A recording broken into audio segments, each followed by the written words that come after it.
Wesak Day should be a very good occasion for us to share the Dharma. That's why initially I was given some title by Dr. J.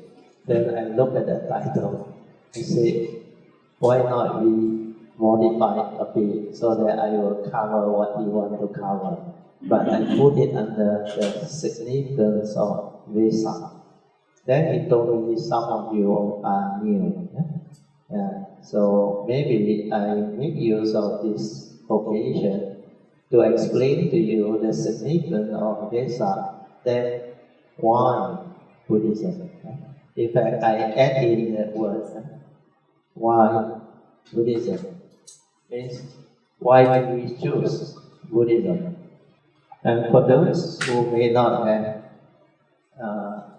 much understanding of the uniqueness of the Buddha's teaching, which we call Buddhism.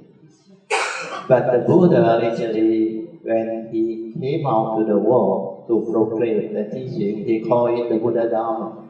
He used the word Dharma. So Dharma is the teachings of the Buddha. But there is another meaning to Dharma, which is very important. Dharma basically is truth. That's why the essence of Dharma that he teaches is the Four Noble Truths. And these are truths that can actually make us enlightened or become noble ones. So during the time of the Buddha, noble ones are called Aryas. That's why we have in the teaching, the Aryas are the enlightened disciples of the Buddha. But the Pali word Arya means noble ones. Why are they called noble ones? Enlightened ones. Noble ones because they are very noble in all aspects of life. They understand life, they know how to live life, and they know the secret of life. And they are very noble in all their approach to life. Means they have noble understanding of the nature's law that governs life and existence. Then they also have noble qualities because they have this noble understanding of life. Means they have right view, wisdom, understanding. That's why they can live life. Then they are very noble in their ability to communicate. That's why we have noble speech, noble action. Then they carry themselves very well through noble qualities like right thought.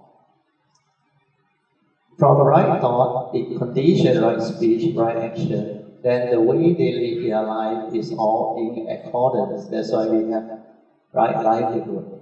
And they are very noble in all aspects. We call it communication. To communicate, we must act, we must speak, we must talk, we must actually share our understanding and develop harmony, cultivate the teaching, develop wholesomeness, avoid all evil. Then from there, meditate to purify our mind. So for that, they also have the noble qualities of mindfulness and samadhi. They train their mind and develop this ability to meditate, to develop the wisdom. Of course, before that, they also have the noble quality of the four right efforts that constantly allow them to purify their thought process.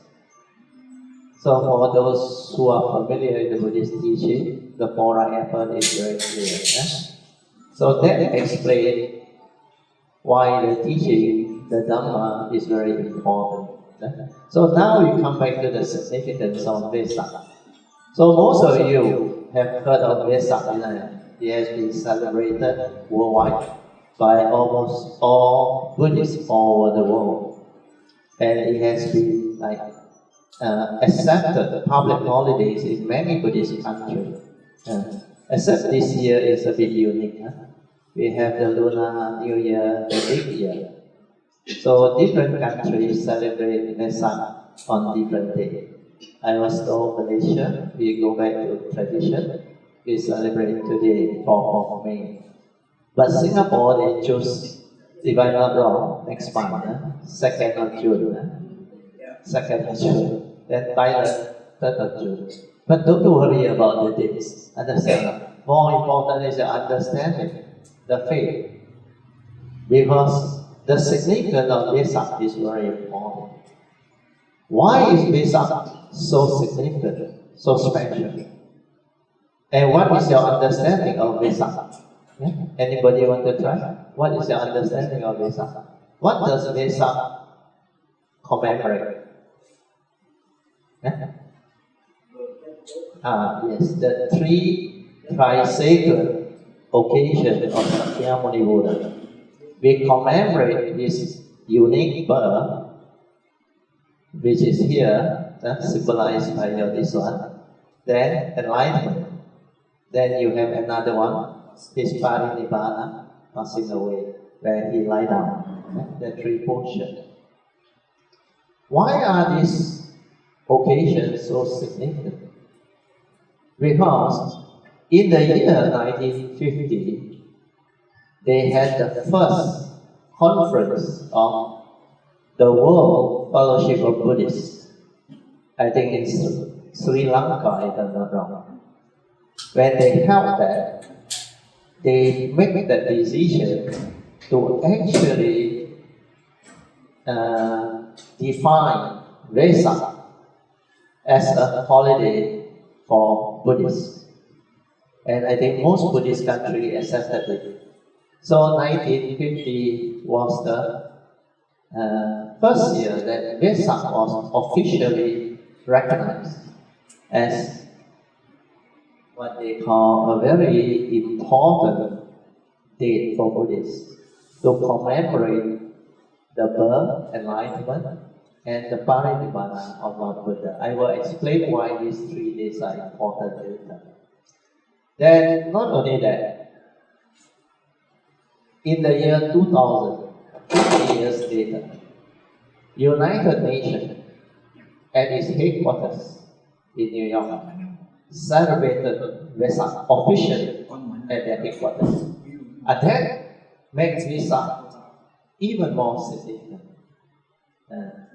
Then, if you are born Buddhist, it can be traditional Buddhist, where you are from a Chinese family, or maybe based on Chinese tradition. Most of us would call ourselves Buddhist because our forefathers are Buddhists from China. But basically, Buddhism, which is the teaching of the Buddha, has a lot of meaning and significance. Then, of course, as we migrated overseas, we are overseas Chinese. Some have changed religion, become Christian or even other religion, but it's not important. Whichever religion that you can find truth, can let you understand life, make your life better, improve your life, that is something more important than what religion you are or what faith you choose. Yeah, I always say it's not the religious label that makes you spiritual or holy.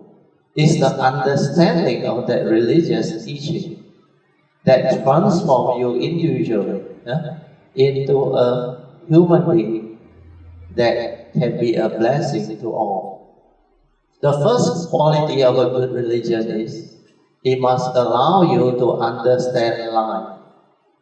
Then it must allow you to live life so that your life is in accordance with that teaching.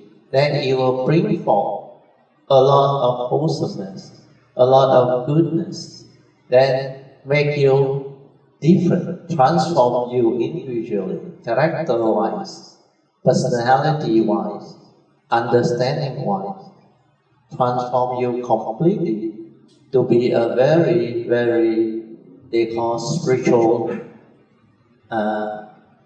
living being or human being. Once you have that, then whatever religion you have is of not importance. Because spirituality is about understanding from the heart.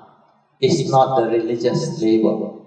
You can claim to be a Buddhist, But if you do not understand the Buddhist teaching, you do not understand the significance of Wesak, then you can never be a true Buddhist. Just to be worthy of the Buddha, you need to at least understand his teaching, heed his advice. That's why Wesak is a very sacred and important day, because it brings forth to mind all Buddhists, especially devout Buddhists, to actually renew your faith in the Buddha and his teaching. That is also an occasion for wholesomeness. We can do a lot of good things, wholesome things. That is also an occasion for us to renew our faith, like what you all did. Early morning, you gather, then you help out, you do your activity, then you do your chanting. And certain temples, they have more elaborate ceremony, like the hoisting of the Buddhist flag. Then they have their chanting. Then they also have their Dharma session, like we are having now. Then while you are performing all this, it's an occasion for most of us, because you can do all the 10 perfections that brings forth merits, or the Buddha called it the 10 meritorious action, not perfection, sorry. The 10 meritorious action that can bring forth a lot of meritorious friction of what you do. Take for example, you come to the center or any Buddhist temple or way place. The first thing you do is what? You go to the altar, you pay respect. So respect is a meritorious action. After you pay your respect, what do? You chant, isn't it? Salutation to the Buddha. Then you take refuge. You renew your precept. Renewing your precept, keeping your precept is another meritorious action. So, respect, keeping precept, then normally you will develop some form of meditative training or meditative mind. That's why you will be able to develop the third meritorious action by actually meditating.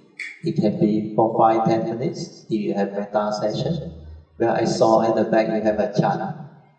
The merits of doing metta, the 10 benefits of doing metta is behind that. Then after that, you can develop what they call Dharma session. By listening to the Dharma, it's also meritorious. When you listen to the Dharma, you rejoice. It's meritorious. Then you straighten your view. It's also a meritorious action. Then you share merit, you transfer merit. Then in between, you offer, like today, vegetarian lunch to the public and also to members who come. So these are all meritorious actions. Then you provide service to the Buddhist community, like all the exco members or the supporting Aloka Buddhist Center, the members, they come and help out. Everyone has their place or duty to contribute to. And these are the 10 meritorious actions that you can develop to strengthen your cultivation, your practice.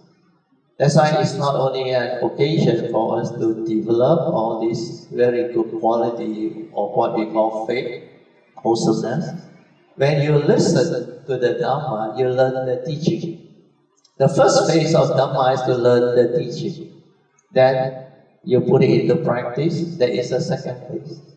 The Buddha, under the teaching, they got different Pali words for it. The learning of the teaching is called pariyati, where you can develop through listening. Nowadays, you can also read up. You can also Google the internet or listen to recording and all those things. Then you can have your Dharma discussion and all those things. So this is where you learn the teaching. Then to put it into practice is the next phase. There are 3 stages of cultivation, the Buddha said. When you cultivate Dharma, you have to go through the three types of wisdom that can arise through cultivating what they call the three turnings of the Four Noble Truths. The Four Noble Truths are the essence of the Buddha's teaching I explained earlier on.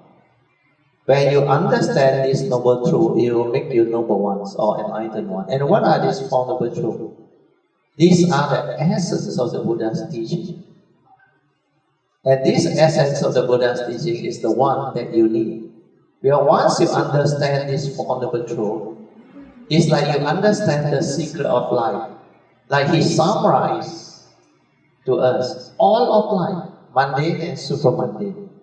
Everything that you get involved in life, they are all clearly explained there. Yeah. And once you understand the secret of life, you know how to live life in accordance with that teaching. Then you can avoid a lot of unnecessary suffering, problem, karmic repercussion or negativity. Then your life will become different. You will develop a lot of understanding, a lot of wholesomeness, a lot of blessing that can actually bring forth the spiritual life, the holy life, where most of the time you are like very blessed, very lucky, you got no more problem.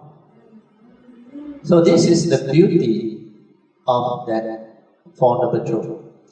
Then when you understand this Four Noble Truths, it not only transforms you, it can free your mind, develop the ability to become enlightened, awakened. Enlightened means, once you have this wisdom, born of this enlightenment, you will be free from all suffering or life misery and affliction. That's why it's very, very unique. So if you can develop this teaching, it can help you a lot. So now I will come to the significance of Wesak. The three very auspicious occasions, or we call it the tri-sacred occasion of the Buddha. The first is his birth. Why do we commemorate the birth of the Buddha? Because he is a very unique being. He is not only enlightened, he is fully enlightened.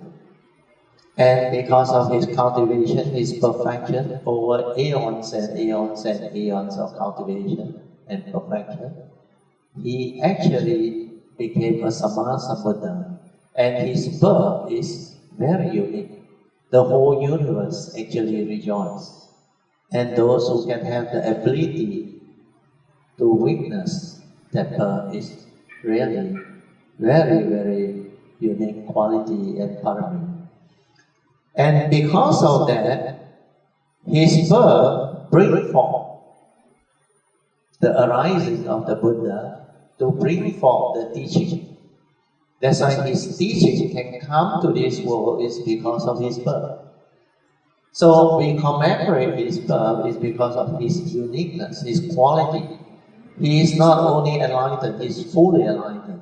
And you can say at the time he was born in this world, on this planet, he is the wisest and the most virtuous living being ever to be born. And to have such a great being to be your teacher, to be your guide, you will have a lot of faith in him. So your faith and gratitude towards him for bringing forth this teaching will be very, very strong, become unwavering.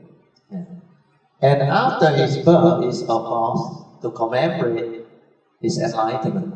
At the age of 35, underneath the Bodhi tree, he developed a meditative training that he connected and he recalled everything that he has developed from his past perfection and became a fully enlightened Sammasambuddha. So the enlightenment is very unique because he recalled all his perfection, his cultivation, his teaching. That's why he can summarize all his understanding into just the Four Noble Truths, which just now I already brought up to you, but I didn't go specific to it. So this Four Noble Truths That is the essence of his teaching. He was able to summarize them because of his great cultivation and perfection. So after his enlightenment, he came out to share the teaching. And the first teaching that was proclaimed is called the the first sermon, Dhammacakkappavattana Sutta. Just how your chanting is something else, different, yeah. The first sermon, a lot of devotees, they also chant Dhammacakkappavattana Sutta. And that is the most important teaching. Yeah, that is the essence of his teaching. Where he proclaimed the middle path. He proclaimed the Four Noble Truths and its three turning. And inside that sutta, he said, even he himself, as a Samasa Buddha, before he became a Buddha, or before he became enlightened, he himself, he said, as a Bodhisattva in the early stages of cultivation, he also need to understand this Four Noble Truths in its essence. The three turning means Four Noble Truths plus three turning. 3 times 4 is the 12 mode. When you develop this, you develop the 3 types of wisdom. They call it the first turning wisdom, Suttamaya Panya. Through listening to the Sutta, you develop the wisdom. Then Chittamaya Panya is the second turning wisdom. After you hear, you put into practice, you contemplate, you reflect, you inquire, you stabilize your understanding. That is the second turning wisdom. Then after that, you silence your mind, develop mindfulness, awareness, or sati, leading to samadhi. Then you cultivate the third turning. He called it the wisdom born of meditation, Bhavana Maya Panya. Bhavana is the meditative training. Panya is the wisdom that arises. So the third turning wisdom is very penetrating. Where it's directly pointing towards the nature, the awareness nature, the sati, the mindfulness. No more thought based. So now I will zero in to the Four Noble Truths. Why is this teaching so unique? Why I call it the secret of life? Well, he summarized all of life into this 4 things. And it was so beautiful. The first time I read about the Four Noble Truths, I remember, in 1971. That time I was still in Form 5. The first edition of What Buddhists Believe by our late Chief Reverend K.C. Dhammananda. The moment I read the Four Noble Truths, I was very strange. I straight away like knew. That's it. No need to search anymore. This is the one. Because I say nobody in this universe can summarize all of his understanding just into Four Noble Truths. The whole of life, both mundane and supramundane. I say even if I have realized his enlightenment of his teaching, I cannot summarize it that way. But he can. That's why these Four Noble Truths, they are very unique truths. They are truths that can make you noble ones or enlightened ones. Very unique. So what is this Four Noble Truths? The Buddha said in this universe, not only our planet, when you live life, you will encounter the realities of life and existence. So under the first Noble Truth, it says there is a first Noble Truth that explains the Noble Truth of dukkha. So dukkha is a very unique Pali word. I write this word down. Most people define dukkha as suffering or unsatisfactoriness and all those things. Yeah? So these are, some call it suffering or unsatisfactoriness. But this word, the Pali word of dukkha, is a very unique word. In fact, they use a lot of English rendering, but it can never fully describe what dukkha is. So the Buddha said, this noble truth of dukkha is to explain to you about the realities of life and existence. He said, when you go through life without the understanding of his teaching, you will suffer. So this is what we call prevalence of suffering. So first noble truth, prevalence of suffering. Suffering is everywhere if you don't have the Dharma understanding. That's why this one is very important. If you don't understand this, when you are born into this world, you will suffer without knowing what suffering is.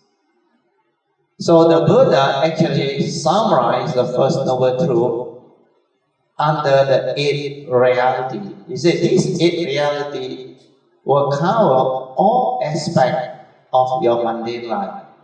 They are all covered under this 8 reality. And if you live life long enough, sooner or later, you will confront them. But if you confront this 8 reality without the Dharma understanding, you will suffer.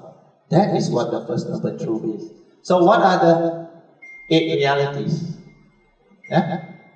The first 4 you all know. Birth, old age, sickness, and death. Okay? So this reality, even though we all know, one day, everybody, after you are born, you will get old, get sick, and die. But Chinese has a very funny, they call a superstition. They say, of all things, don't talk about death. So they avoid that question. No? But later on, as they go through life, as they experience more and more of what they call suffering, then they start to look at the teaching. Because to them, why you say birth is suffering? No reason in it. Everybody look forward to be father and mother. Yeah? Newborn, full moon day or something. The birth process, they never reflect. Now, maybe the mother will know more.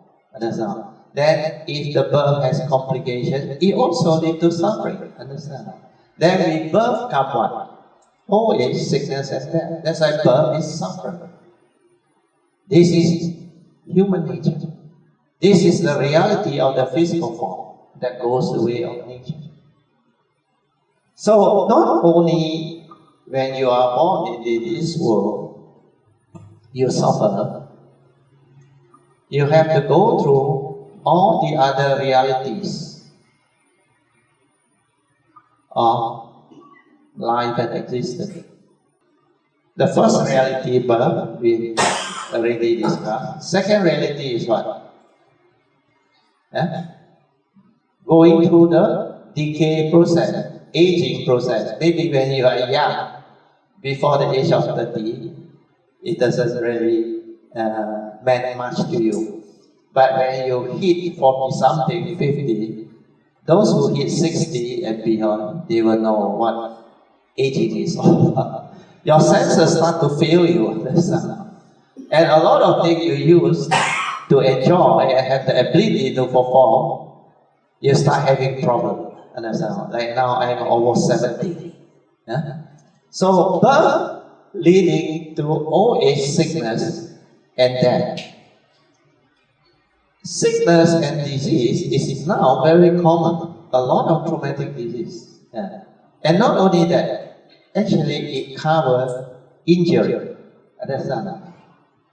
Sickness, not only physical sickness, injury. And nowadays there are a lot of traumatic disease. Yeah?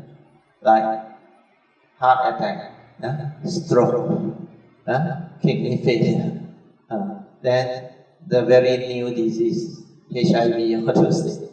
Then nowadays they even have this COVID-19 pandemic type of disease.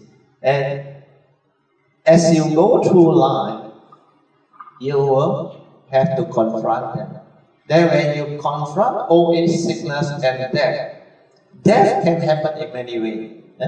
One of it is through disease, through old age. The other one is what? accident, nature's calamity or disaster, like war, riot, even kidnapping. Then sometimes it's because of what they call tsunami, earthquake, building collapse, building failure. And these are very common. So death leads to separation, understand?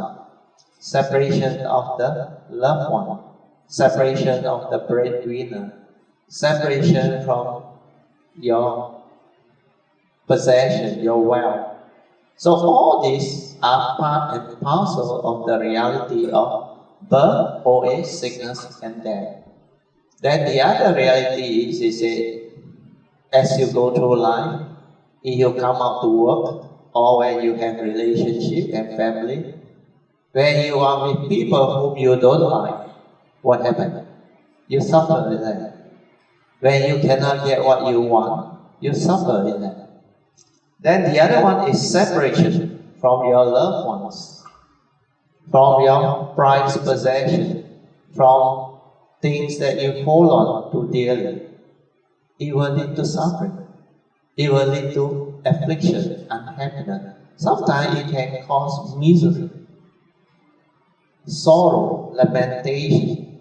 Then you develop depression. And all these are life's reality that we have to confront. And maybe as you go through life, you will understand more and more of this. Then the last one is, in short, the Buddha says,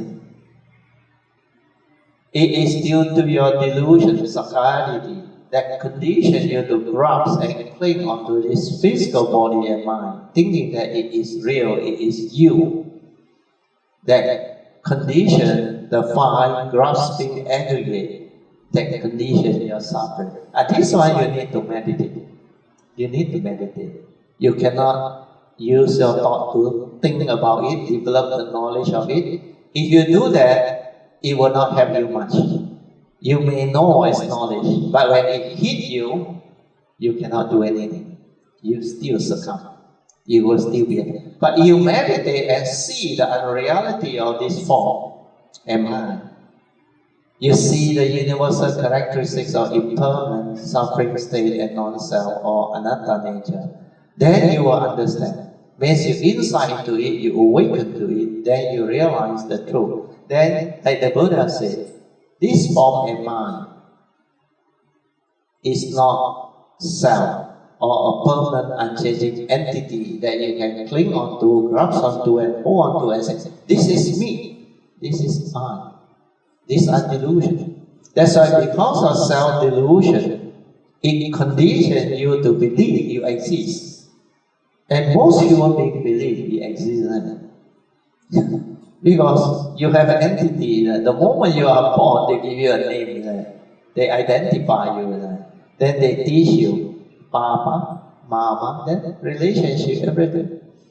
Then, when it comes to the teaching, when the Buddha says, this one is not you, then you say, cannot be. If it's not me, then who am I? What am I? That's why you have to meditate. When you are able to meditate with the awareness to realize the truth, then you go beyond this form and mind. Then you realize that nature within, which is the deathless element, that true nature. And that nature is not a being. It cannot come out and live life, but it can give rise to wisdom and understanding that allow you to have the penetrative awakening. That's why you get insight into phenomena, awaken to the three universal characteristics of anicca, dukkha, and anatta, and become enlightened. Then your delusion is gone. Your mind liberated and free. Then when you don't grasp to the form and mind, this eight reality become reality that you can accept, confront, and live with it without suffering. And that is the beauty of the teaching. So how can we do that? So according to the Buddha, he teaches you the 5 daily contemplation. How many of you know the 5 daily contemplation? That the monk has to contemplate. Devotees have to contemplate as Buddhists. Anybody want to try? What is the first three? This body of ours is of the nature to grow old, get sick and die. Correspond with the first three or four realities, isn't it? So what the Buddha is trying to tell you is, he said last time he also cannot understand.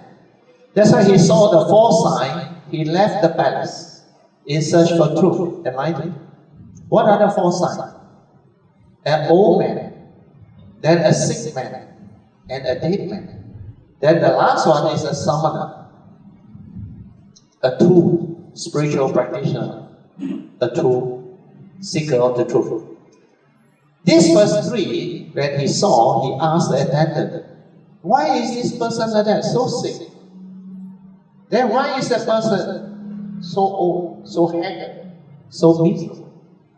Then how come there is a dead person? What is all this? So the attendant told him, every one of us has to go through this. If we live long enough, you can become like that. Then the Buddha at that time was the Bodhisattva. He asked the attendant, you mean one day I will become like this? Very, very elderly, aging and old person? Like very, very old, aged, and the senses all like very weak already, failing weak already. So he said, this is madness, this I have a problem. As I go through life, I will have to confront this aging. I don't want to end up like that. Understand now? That is misery, suffering, you know. Because he saw them in the street, suffering. Misery. Then the one with his disease is full of pain, full of what they call suffering and misery. He said, you mean one day I also have to go through all this disease, sickness, injury, and all those things? And then they say, yes. Then he said, one day I will also die. Then he said he got a problem. All of the things that the Father gave to him, the four seasons, the four palaces, the beautiful life, everything is so pristine and so beautiful and got no meaning. Then one day he said, I got no answer to old age, sickness and death. That's why he left. He followed the samana and go and meditate for 6 years. Then when he awakened under the Bodhi tree, do you know how he freed from this first tree? He realized his teaching, that this form and mind, or we call the human being, is not him. This one is dependent originating.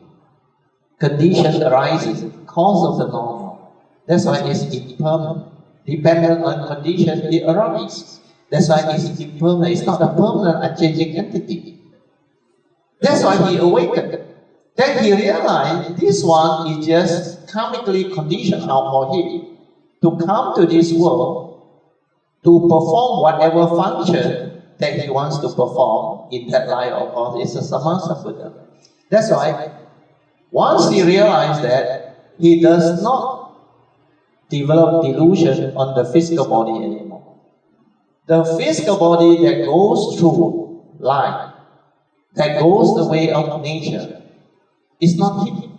That's why he says, the first three contemplate, this body of mine, the physical body, is of the nature to grow old, get sick and die. For it has not gone beyond old age, sickness and death. That this one is not him. That's why he's free.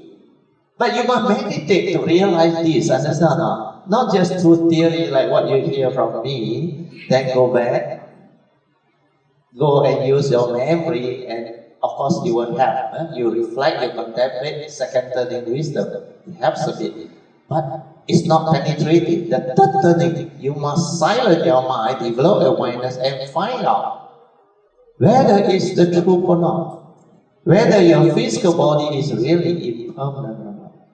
If you silence your mind, you can feel every aspect of your five aggregate of form and mind. The physical body and the consciousness, they are ever changing. Do you realize within your body, your pulse of life, your vibration inside, they keep on moving, arising and passing away, arising and passing away. Your heartbeat, your consciousness, then your breath, in and out. Everything within your physical body. The cells, they continuously grow, decay, and renew. Then the heart, through the life force, they continuously pump and send the blood to nourish your other organ. Then any of these things, if it doesn't follow nature's condition, it will fail. That's why you will have disease. Then Dr. Jayanta or the doctor will know. Then they will actually diagnose you, then prescribe medication or cure to help you. So if you understand this reality, then you do what you have to do. Understand? Not only you are subject to old age, sickness, and death. Every living being in this universe is subject to it. And it is not you. Why you worry about this body getting old, getting sick, and die? What you need to do is develop the understanding to actually live with it. If you take care of it, it will last you longer. It will last you better. If you abuse it, don't take care of it, what will happen? It will decay faster, get into trouble faster. It's just like the vehicle and the driver analogy. The car is like your physical body. Understand? You want to go around, that car take you there. The consciousness trapped inside is like the driver. This one says, okay, I want to go home. I want to go to ABC. So this one, direct. So the car and the driver, you can see the two entities are different. But when the consciousness is trapped inside, you cannot see it. You think they are one. That's how the delusion comes in. So what happens is, like the car, if the driver is not the one that is with the understanding and with the moral understanding and principle, if he violates all the traffic rules, the nature's law, what happens? Red light also go. Then quarrel with people, bang. The car sure get affected, isn't it? Damaged, isn't it? So when the car get affected, normally what you do? Huh? You claim insurance, isn't it? If you got no insurance, you panic. But when the consciousness trapped inside the physical body get damaged, no insurance to claim on. You understand? You have to pay for your medical bill unless you buy life insurance. That one only cover you certain. But you cannot detach from that suffering now. Because when this one is injured or this one is sick, you feel it over the consciousness trapped inside, and because of your delusion, that craving force will cause you to attach and cling and worry about it getting old, getting sick, and die. But if you meditate, you can break free. Then you know the body is the body. Means, I do what I have to do. I don't complain. I don't argue. I don't get into trouble anymore. I calm myself down and tell myself what happened. Because I didn't understand all this, that's why I led myself into all this problem. Once I understand all this, like the Buddha said, this body of ours is of the nature to grow old, get sick, and die. These are nature's process, common reality to all. The one that understands does not suffer. The one that doesn't understand suffers. Understand? That's how he free. Then after that, the fourth contemplation is very important. He says, all that we think we own, our loved ones, our possession, our wealth, our property, and everything that we hold on to dearly, like our reputation, our whatever success, or all those things that we give meaning to. Once you hold on to them, he said, you will have problems. Because they will separate from you sooner or later. Because these are reality. Because all these that arise are conditioned arising entities. They can be your loved one is because of biological connection. Then they can be your possession, your wealth, your property, everything. It's because you work towards it. You develop the success and it becomes like a peer that you own. But then the Buddha said, when conditions cease to be, all this will disappear from you. Means separation is a reality. How is it possible? It is possible, well, the first thing that will happen is our breath stop. Once our breath stop, our entity erase. If you don't exist, then how can you own things? Understand? It's no longer yours. That's why the society recognizes you have to pass it on, either as inherited or you don't have a will. They will have law that allow that distribution. If you have a will, then no problem. There will be grant appropriate and other things. Then it's also no more use. That's a separation. It's a reality. And most people suffer a lot when there is separation, especially your loved ones separate from you, maybe through death or disease or whatever.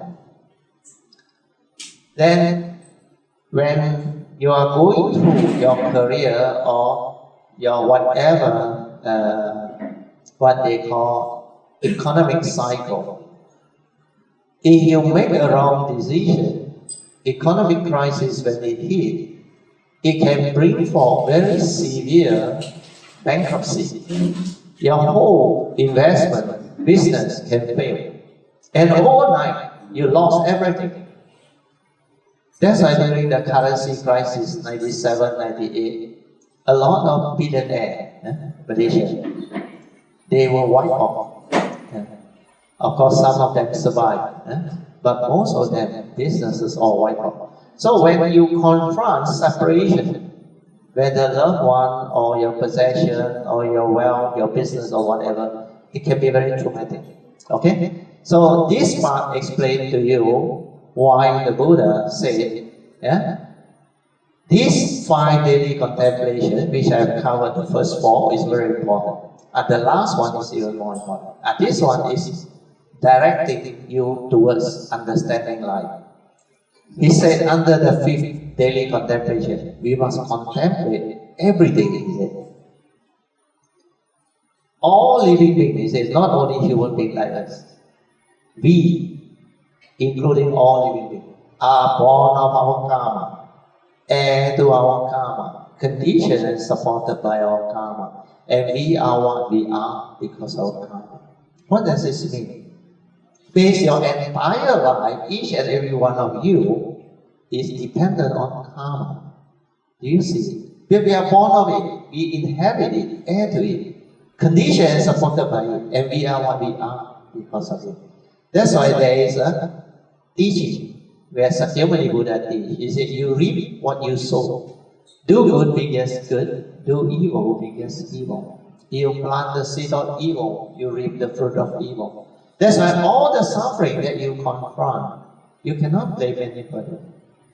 Because you don't take care of karma, he said.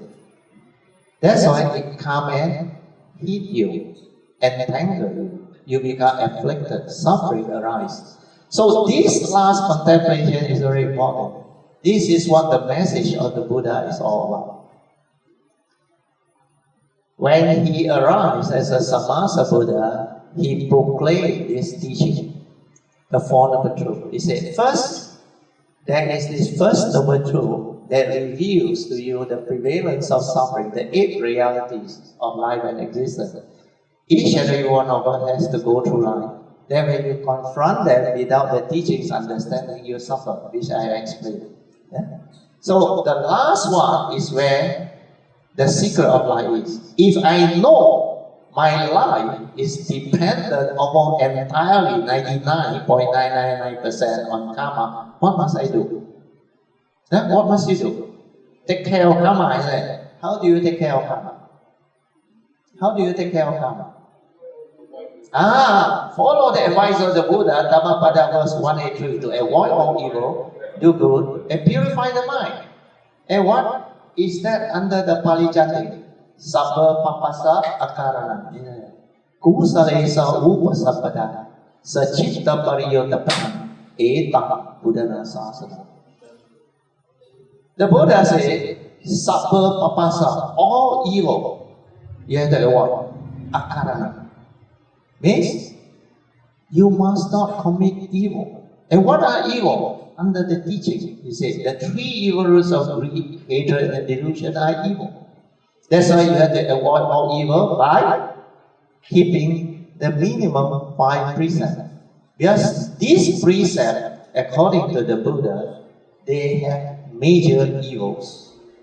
Once you commit them, you commit major evil, karmically, it will bring about downfall, it will bring about suffering, misery, and you will confront this in reality without the wisdom and the understanding, and you will be afflicted by them.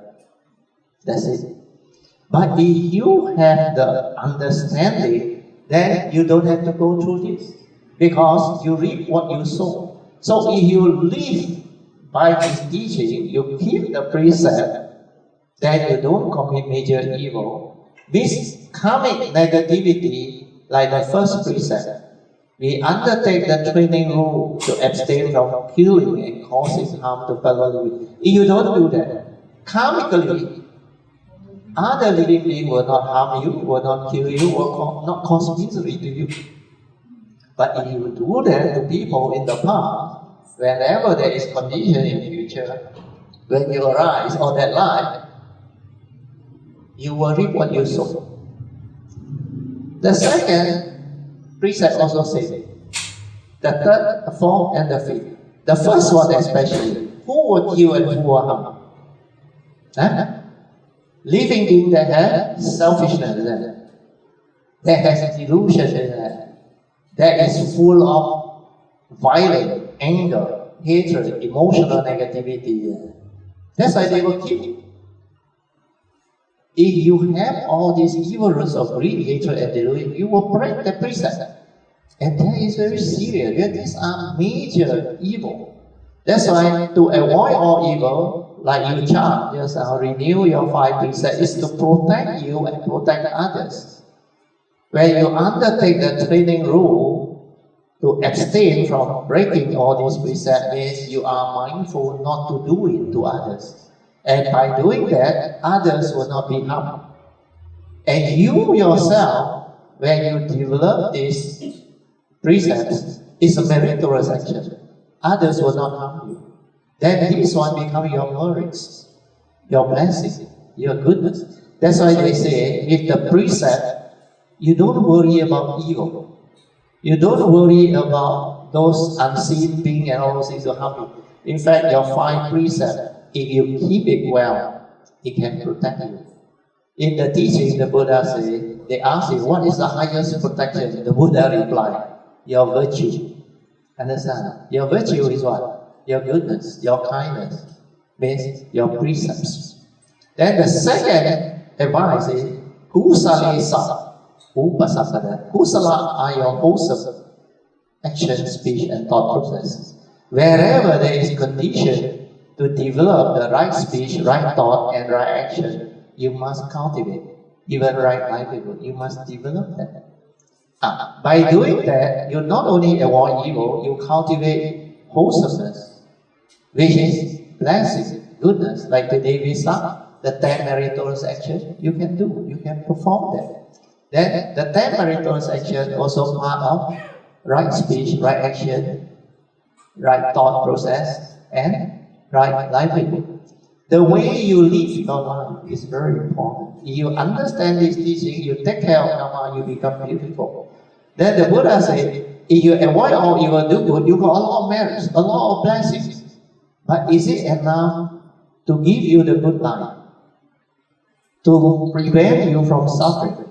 The Buddha said it will help you a lot, but it will not prevent you from suffering.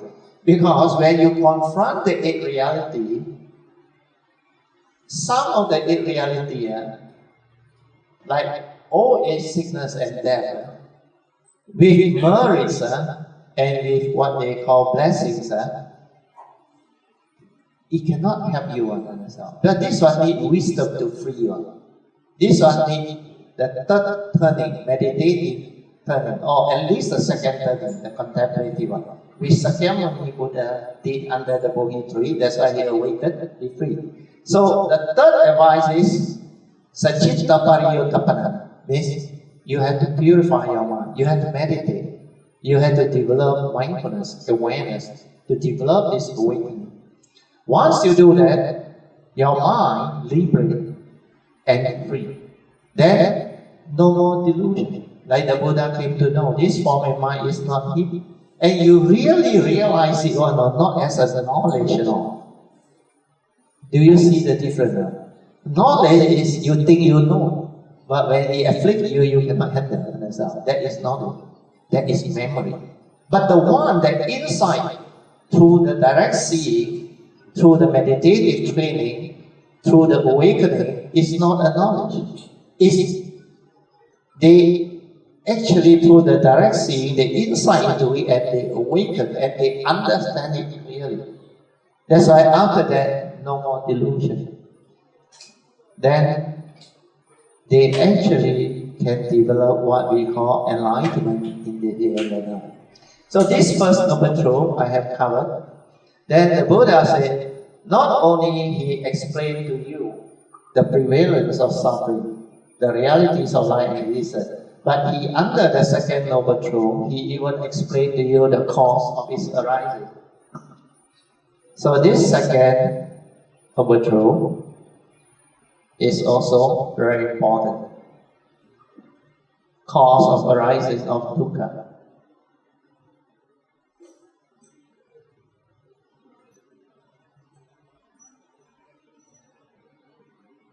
And this cause to him is very simple, is it? Because of your self-delusion, sakkayaditthi, you grasp and cling and hold. Means you have craving, attachment, born of delusion. Then you get yourself entangled. If you don't grasp as a form and mind, the physical body, then you will understand all age, sickness, and death pertain to this physical body. It goes the way of nature, it's not you. That's why you are not affected. But because of craving, you think this body is you. When it gets sick, what happens? You worry, isn't it? You think you are getting sick. You think you will suffer. You have to pay a lot of medical bill. You think you will die. That's where the delusion is. But if you don't meditate and awaken based on knowledge, when you go through old age, sickness and death, you come and tell me whether you can handle it. If you can handle it, it's up to you. Means you have the Dharma. You understand, you can pay. So the cause of arising of suffering is very important. Separation also says, because deludedly you grasp, you click, you think your loved one. You know what the Buddha says? These only the fools lament, he said. You know what the fool laments are? He said, the foolish people, they will say, my son, my wealth, my possession. Yeah? They think these are real, understand or not? Because you own them, you earn them, and you give birth to them. Of course, you say, my son, my wealth, and my whatever possession. Yeah. The Buddha said, those who say that are foolish people. He said, only the fools lament. Why? He said, because that very body of that person is also not his. Understand not? No, it is not what you think. That one is impermanent, not a permanent and changing entity, not you. Then how can you own anything? So that delusion, once you understand, it becomes very different.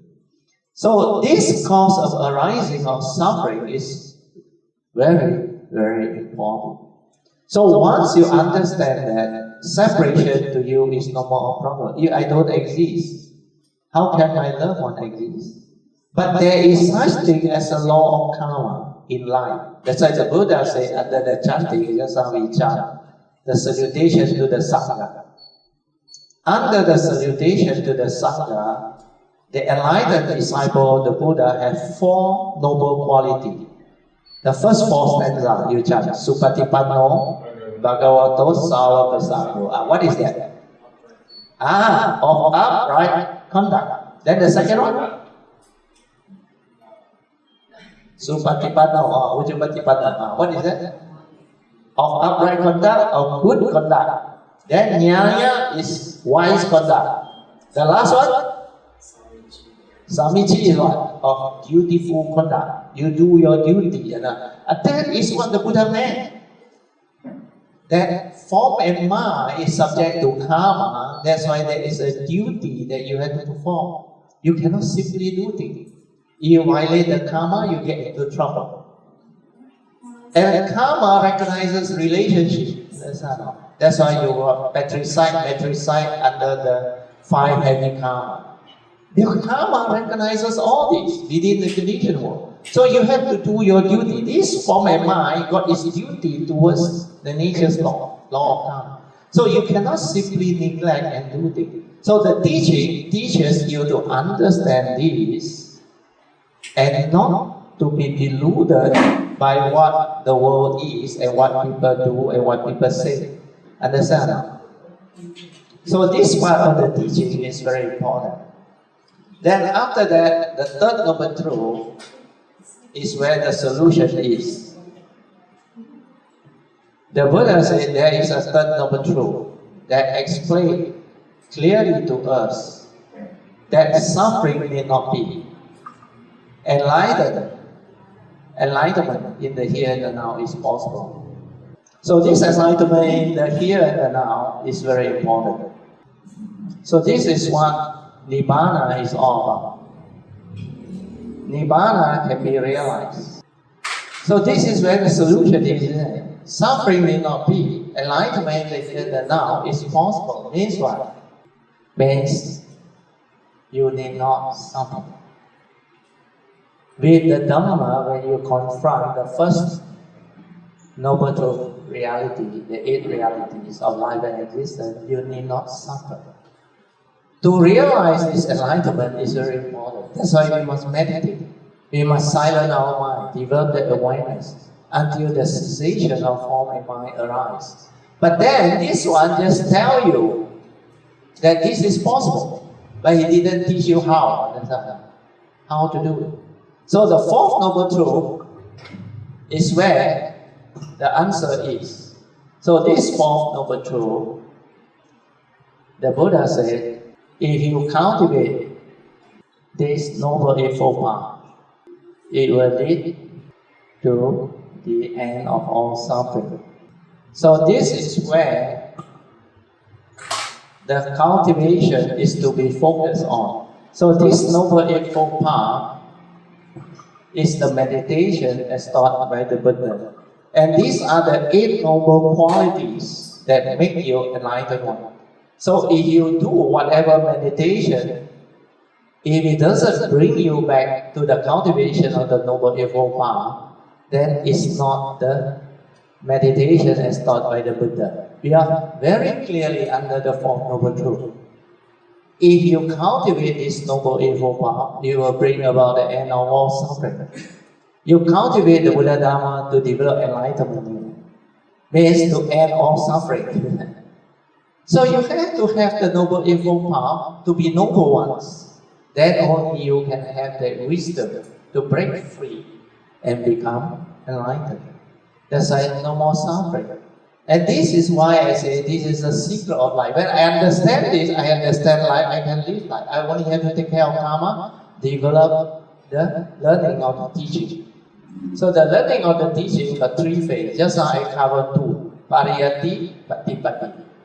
Pariyati is the learning of the teaching. Patipati is putting it into practice. Then you develop the enlightenment, the wicked. Phase 3 Dharma is Pativeda.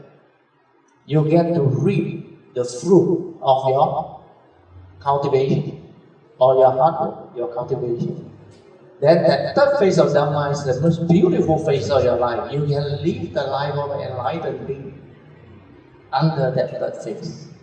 That's why this teaching is very unique, very beautiful. And it is something that living beings must strive on to develop. Otherwise, you become miserable. You suffer for nothing, and you develop all those afflictions without you understanding why you get yourself entangled. And the teaching is given free. And it is something that is very simple and very direct when you have the understanding. So with this, I think maybe I will end my today's sharing. What's the time now? Oh, 3:30, just nice, yeah? About 1 hour. Okay. So, if you all have any question, you may ask, okay? So, I will stop here. Huh? Or you want me to continue on any other aspect, you can. Huh? Let me know. Did I miss out anything on significant of Wesak? Huh? Why Buddhism did I explain that? Yeah. Because this is very important. It's so scientific. It's not something that you believe in. Then you have to wait till death only you can know whether you really become what they tell you or not. You go to kingdom of God or whatever. Because that one you don't know. You have to wait till you die. But this teaching, no need to wait till you die. You can realize enlightenment and you know what they are telling you is all delusion. Because no one died. No one died. They know you, they know me. But this one is not you. That's why it's anatta, non-self. Not what you think. And this teaching is so unique. Because only the Buddha, actually, you look at all the religious teachers, what they teach is quite common. Avoid all evil, do good. I think almost all religions has love and compassion. True or not? Then wisdom is the part that not all religions has. Of course, some claim they have their meditation too. But then you look at all the meditation they do, they are all thought-based, energy field, most of them. Seldom do you find the one that has sati or awareness-based. The uniqueness of the Buddha's teaching is where he teaches sati, mindfulness, awareness, where you cannot find in other religious teachings. So far, I haven't found any. You come across any, you let me know. I will go and read it out also, see what they have to say. But this teaching, the uniqueness is that word sati, mindfulness. Okay? Well, I have a drink. Sadhu, sadhu, sadhu. And thank you for offering this. Who offered it? Can you come forward to offer? You make this? Oh yeah, I remember the spectacle. You want to come and offer? No, so that I can drink. Otherwise I cannot drink. Because if it's not offered, I cannot drink. Don't mind, sadhu to you. And also the one who prepared is also get to rejoice. The rest also get to rejoice. Any of this. You just bring it up. You offer to me. No need that one. Sadhu, sadhu. Okay, put it on. Sadhu. Then this one. Sadhu, sadhu, sadhu. Okay, thank you so much. Sadhu. Whoever prepared this also, my nature rejoice. Thank you so much. Okay, while I have a drink, you want to ask any question, you can ask. Brother Teo, you're talking about the 5 precepts. The first precept is no killing. So sometimes in the process of our daily life, when we are doing cleaning or washing, sometimes accidentally, the ends will be accidentally killing. What do you think? Is it? You must understand what is a precept. First, understand why the Buddha introduced it as a precept. Then you check the speech that the Buddha used to define that precept. What is Panatipata Veramani Sikkhapada Samadhiya? The meaning is, I undertake the training rule. No, this word is very important, training rules. No. It's like the monk's rules. The training rule to abstain from killing or causing harm to fellow living. Means you have to develop mindfulness to undertake the training to abstain, not to do. That's why you look at the Buddhist precept, it's so precise now. And that one in fact answer your question. But the other religion, what do? I quote one of the religions, they always use what? Thou shalt not. He never say undertake the training rule to abstain. But the Buddha knew there are a lot of things you cannot avoid, understand? But if you kill without intention to kill, then it does not constitute a major breaking of the precepts, understand? Like you drive your car, the flies, everything hit your windscreen. Then you tell yourself, oh, I don't want to kill, I don't want to on my wiper. You are looking for trouble, understand? Looking for accident, understand? Because they have their karma, their condition. Then you didn't do anything. You didn't have the intention, but you have to drive a car, understand? Then at home, what is important? You must have the understanding.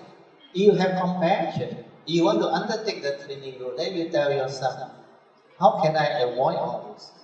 The first thing you must know is, if you keep your house clean, there will be less of all this. But sometimes they are still there. You should try to save them if you can. It's not difficult. I save a lot of ants that enter my milk or sugar in the early days. Then now you keep it clean, they don't come. Then your kitchen also, like my wife know, every meal you cook or what, clean it up. Otherwise, it will attract all this. Then cockroach, all those things also say, if you keep the place clean, rubbish all clear every day. Of course, the other way is you radiate metta. It does work. When you have good metta, it does work. Will you be well? Please avoid this place, so that you will not unnecessarily, without us having the intention. It will go away. It will go away, definitely, because you have to try it. And the other thing about precept is, you must understand what is precept.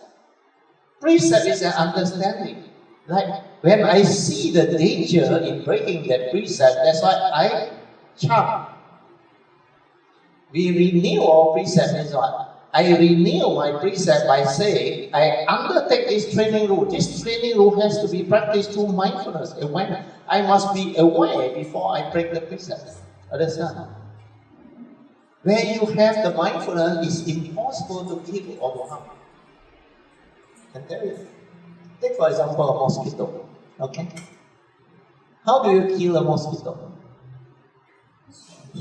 You all say very habitual. Just reflect action of power because irritating. But do you know how much thing must have gone through the what they call phenomenal world's movement before the action of killing can happen? First is there must be condition for this mosquito to create the negative mental aversion or reaction.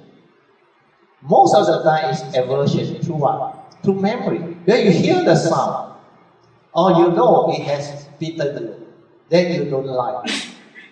That is the aversion. That dislike at the sound. We are born of memory, conditioning. We are selfish. You think the mosquito is a nuisance, it's harming you and all those things. That's why you want to kill it. But when you have mindfulness, you can't. Sometimes a lot of meditators tell me, actually in the early days when I try, I also do that. I say, donate blood only, man. Then it developed that time I was developing the meditation, I want to relax and I want to know. Then later on, when I know I have the metta, they don't come. They don't come. Then the other thing about this mosquito thing is, you actually must have this good vibration in you. On many occasions during the early days when I cultivate, when I have a lot of metta, I realize that even we are in the forest or in a dark area with a candlelight where we discuss Dharma, a lot of the Kayamita near me, they complain, a lot of mosquito, everybody. But I don't feel anything. None of them come and disturb me. Because when you have this vibration, these things are possible.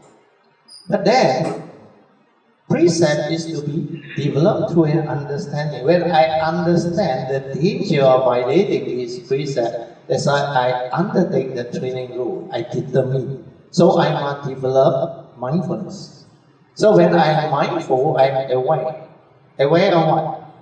Whatever sense contact, like the mosquito, normally is the sound, or you saw it through the sight.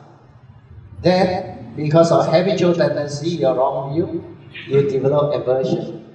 But for us that have the mindfulness, at the moment your mind stir or have the intention to kill or to do anything, if you have awareness, you will know already. Understand? Because that thing will signal you. That at the mind level, whether you have the dislike or aversion, even very slight, you should feel. Then you have the Dharma, there is life. Because you undertake the training rule, not to kill and not to harm. Then how can you do it? Understand? Maybe you are not serious about the precept. You only like parroting. But you don't mean it. When you mean it means what? I undertake the training rule, no. Means I determine to train myself not to do it, no. Means I aware. When I aware, I straighten my view. It also has life. Understand? If I kill, there will be karmic implication. Is that what I want? If that is not what I want, then be kind to yourself. Understand? Don't let yourself be entangled with that precept, negativity. If you don't want to suffer, follow the advice of the Buddha to avoid all evil. All evil. Sabba papasa. Not avoid evil alone. So, the seriousness of understanding the teaching and the cultivation is very important. When you don't understand, it becomes like, never mind, mosquito only ma. You justify that. You are not serious. It doesn't have the ability to be sensitive, to feel. At the moment you smash or spike the mosquito, it is a small living being. Do you realize the shock behind it? These type of people who kill a lot of this, they will have road accident. You also got, understand that? They're coming later, they come. When you smash the small fellow, so when you are driving at a high speed, maybe accident or the big vehicle bang you, same. So if you want to end up that way, then don't have to keep your precept. Continue to be the way you are, live your life with us. But if you really understand life, you will never allow this to happen. Even the smallest possibility, you will avoid. That's why we undertake the training. We are very serious. Then what happens is, after the, let's say, the hearing consciousness pick up the thing, then the aversion to kill, you're aware, you cannot kill already, understand? Then you straighten your view, you radiate love, metta, may you be well. Or at the most, you just move it away, understand? Like move it away. Like the fly come, move it away.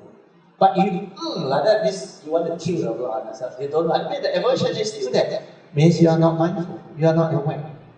Then what happens is, after that, let's say, you miss all this, you are not mindful. Okay? Then that emotion or aversion will develop the action, the transgression. Means you have the intention to kill a bit.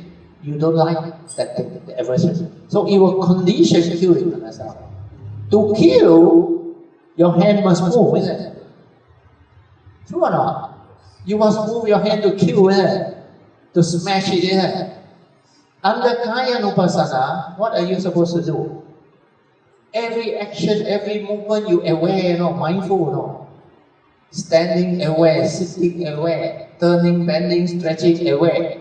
That movement, when you are aware, you cannot move to kill, understand? That's why you like mindfulness, you like awareness. Then even let's say you miss this, when you hit, the mosquito has to be there, only you can cause the killing. It's almost impossible. 4 or 5 of these steps involve mindfulness and awareness. You cannot kill really. When you are serious about cultivation, serious about keeping the precept, serious about undertaking the training rule to observe all this, you cannot do.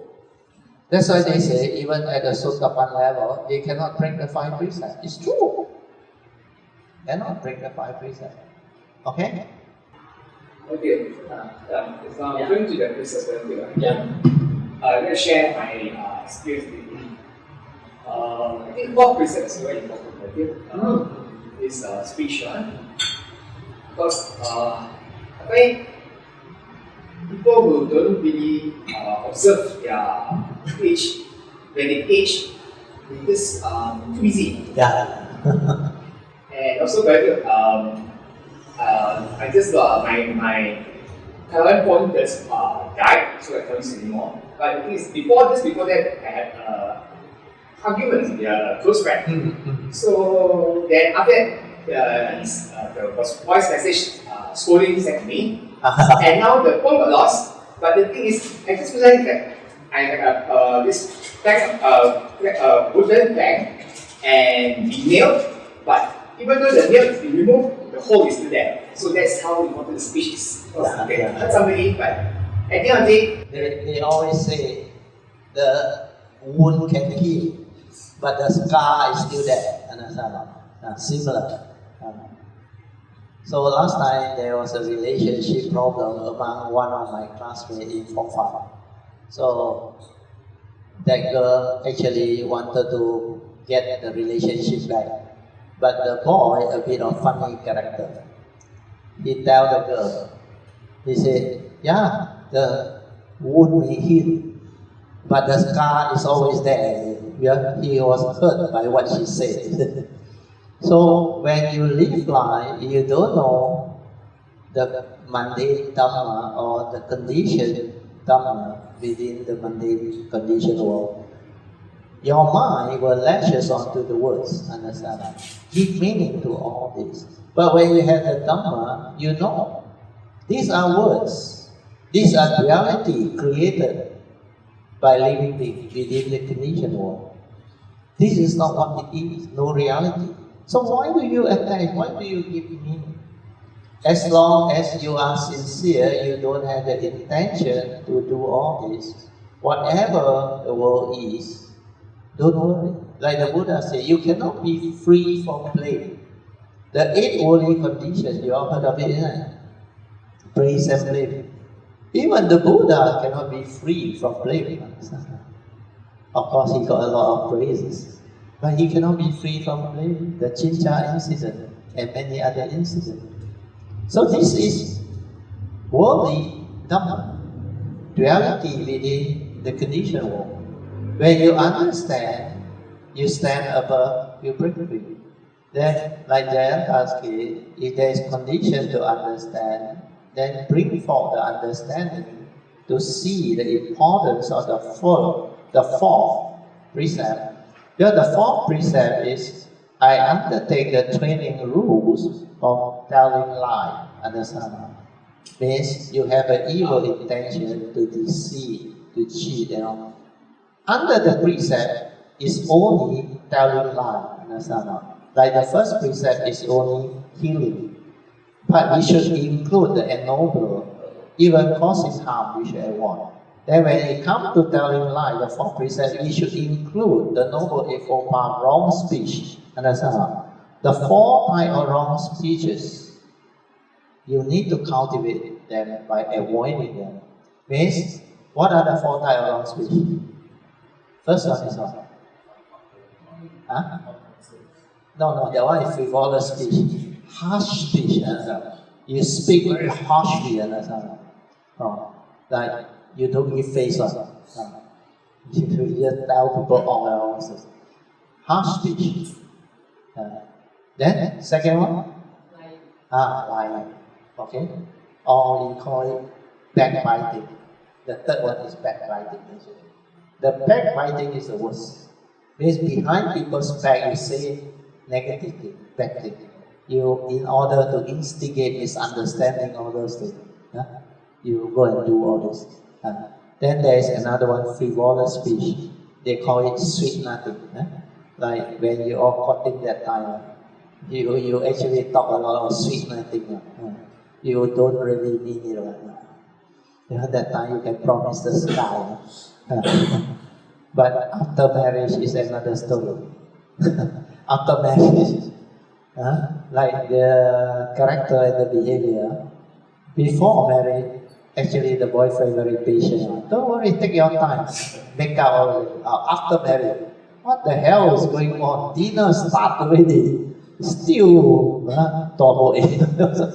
So these are the behavior of living beings who don't have the Dharma. That's why there are certain saying in this English. There is one author, was it Alexander Pope? He said reality begins after the first day of marriage. You heard of it? Then the other thing is, when poverty strikes, love fly out of the window. So all these are saying within society that people have gone through, experienced. So what Jayanta brought out is also very good.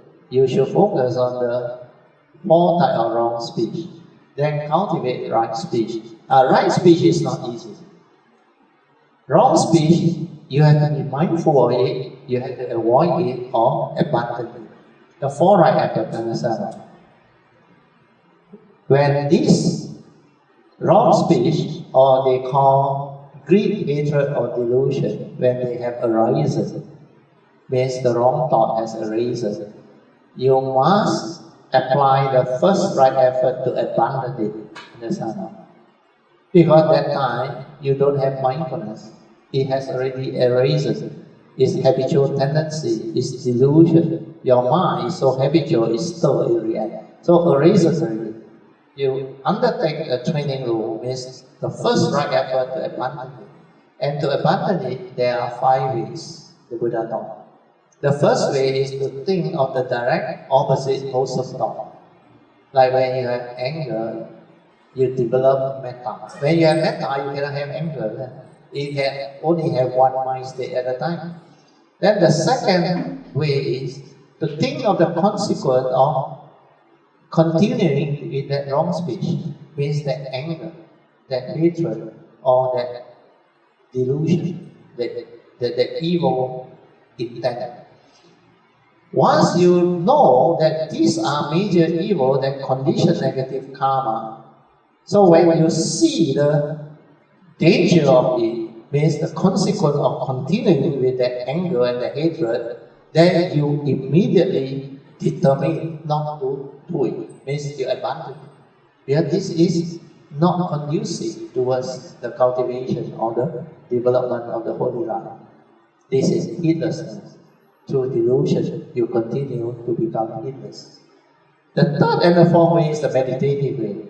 The Buddha said, when anger arises, fear arises, don't do anything. Silence your mind, develop mindfulness, stay with it, be aware of it. Then see what happens. What happened? Those who had done before, they will know. That anger dissolved. That fear dissolved. That craving, that emotion dissolved. Means what? It means you develop the Dharma understanding, the wisdom like the Buddha said. Anger is not me. Anger is dependent originating. Condition arises through wrong thought, wrong view, through habitual tendency. Before I get angry, there was no anger. Similarly, fear was never me. Before there is fear, there was no fear. But because the senses pick up something, that trigger of the memory, the phobia, then fear arises. This is condition arising. So if fear is not me, anger is not me, why must I push away the fear and the anger, or suppress it, or control it, or fight it? You understand the delusion now? Be mindful of it, aware, then see it ceases. Means the universal characteristic of anicca. They come and go, where they are dependent originating, condition arising. They are not intrinsic within my nature. My true mind doesn't have all of this. These are sankhara, mundane activity, mundane mind state. So when I realize this, I don't have any more problem with fear, with anger, with hatred. Because these are conditions arising delusion within your mundane mind. These are worldly Dharma, not the truth. The true Dharma is awareness nature that is aware. The moment it's aware, it sees, then I realize I don't have to do anything to be free from anger, to be free from fear. I only need to straighten my view. Why did I get angry? Because I see something, I recall something that actually conditions me to have that anger and that fear. So I need to develop the wisdom to straighten my view, not to react and stir anymore. Then we recall the teachings. What did the Buddha say? Learn to see things as they are. Means what? People are just the way they are. The world is the world. Deluded people do deluded things. Foolish people do foolish things. Selfish people do selfish things. Then I can accept, isn't it? I can accept them already. Not to say I agree with them. Because they are just the way they are. So when you have this understanding, you can be at peace with everybody. Just like just now, Jayanta says a friend. Was it your friend? The misunderstanding or whatever. Then the message comes, the voice message. If he understands all this, then his mind is not disturbed at all. He will know these are worldly Dharma. Deluded people do deluded things. Emotional people do emotional things. They are just the way they are.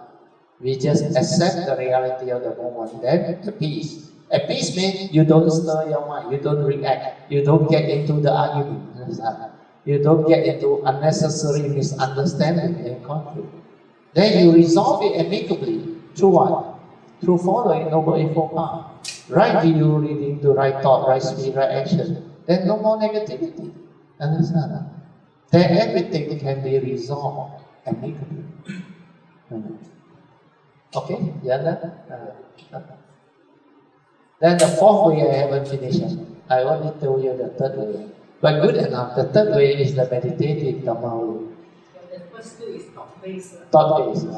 That one you can do initially, but it's not penetrative, not helpful. The one that is penetrative is the awareness of the third way. That's why you need to develop mindfulness, stabilize it, to have the awareness nature, so that you can use the awareness nature to investigate Dharma, to understand what is going on. How come there is anger, like the Buddha said, under Dhammanupassana, the five mental hindrance, mindfulness of the five mental hindrance. So the mental hindrance, they are sensual desire and ill will, like and dislike, pleasure. So when they arise, you must trace the origination factor. How did they arise? The fourth way.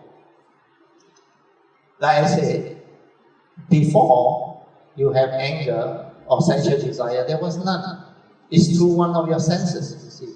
And then you know this is condition arising.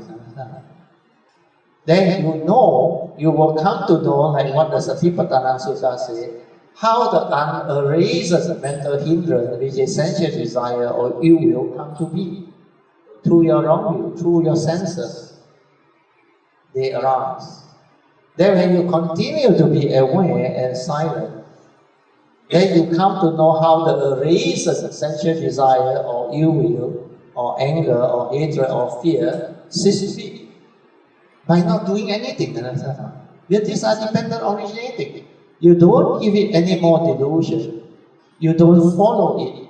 It ceases to be. Then you straighten your view, you're free. That's how you trace the origination factor, then retrospectively reverse it through right view. Then that wisdom gives rise to equanimity, the last enlightenment factor. Then during that time, you don't need samadhi to free.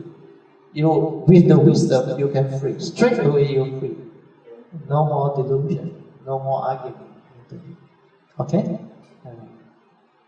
Those who are So brother feels Dharma sharing. Brother is a YouTuber. YouTube that shares all his, mostly all his Dharma talks. There, set the website. You can Google this website. You Google this one, then the website will come up. Inside there, everything is explained. The purpose, the Kayamitasship, about us, what our activity, then all the Dhamma book, all the YouTube video, the short video, everything is there. Then I have brought along some very useful books. This one is a seminar book that I delivered in the year 2013 in Bangkok at the World Buddhist University, where they had the conference of, I think,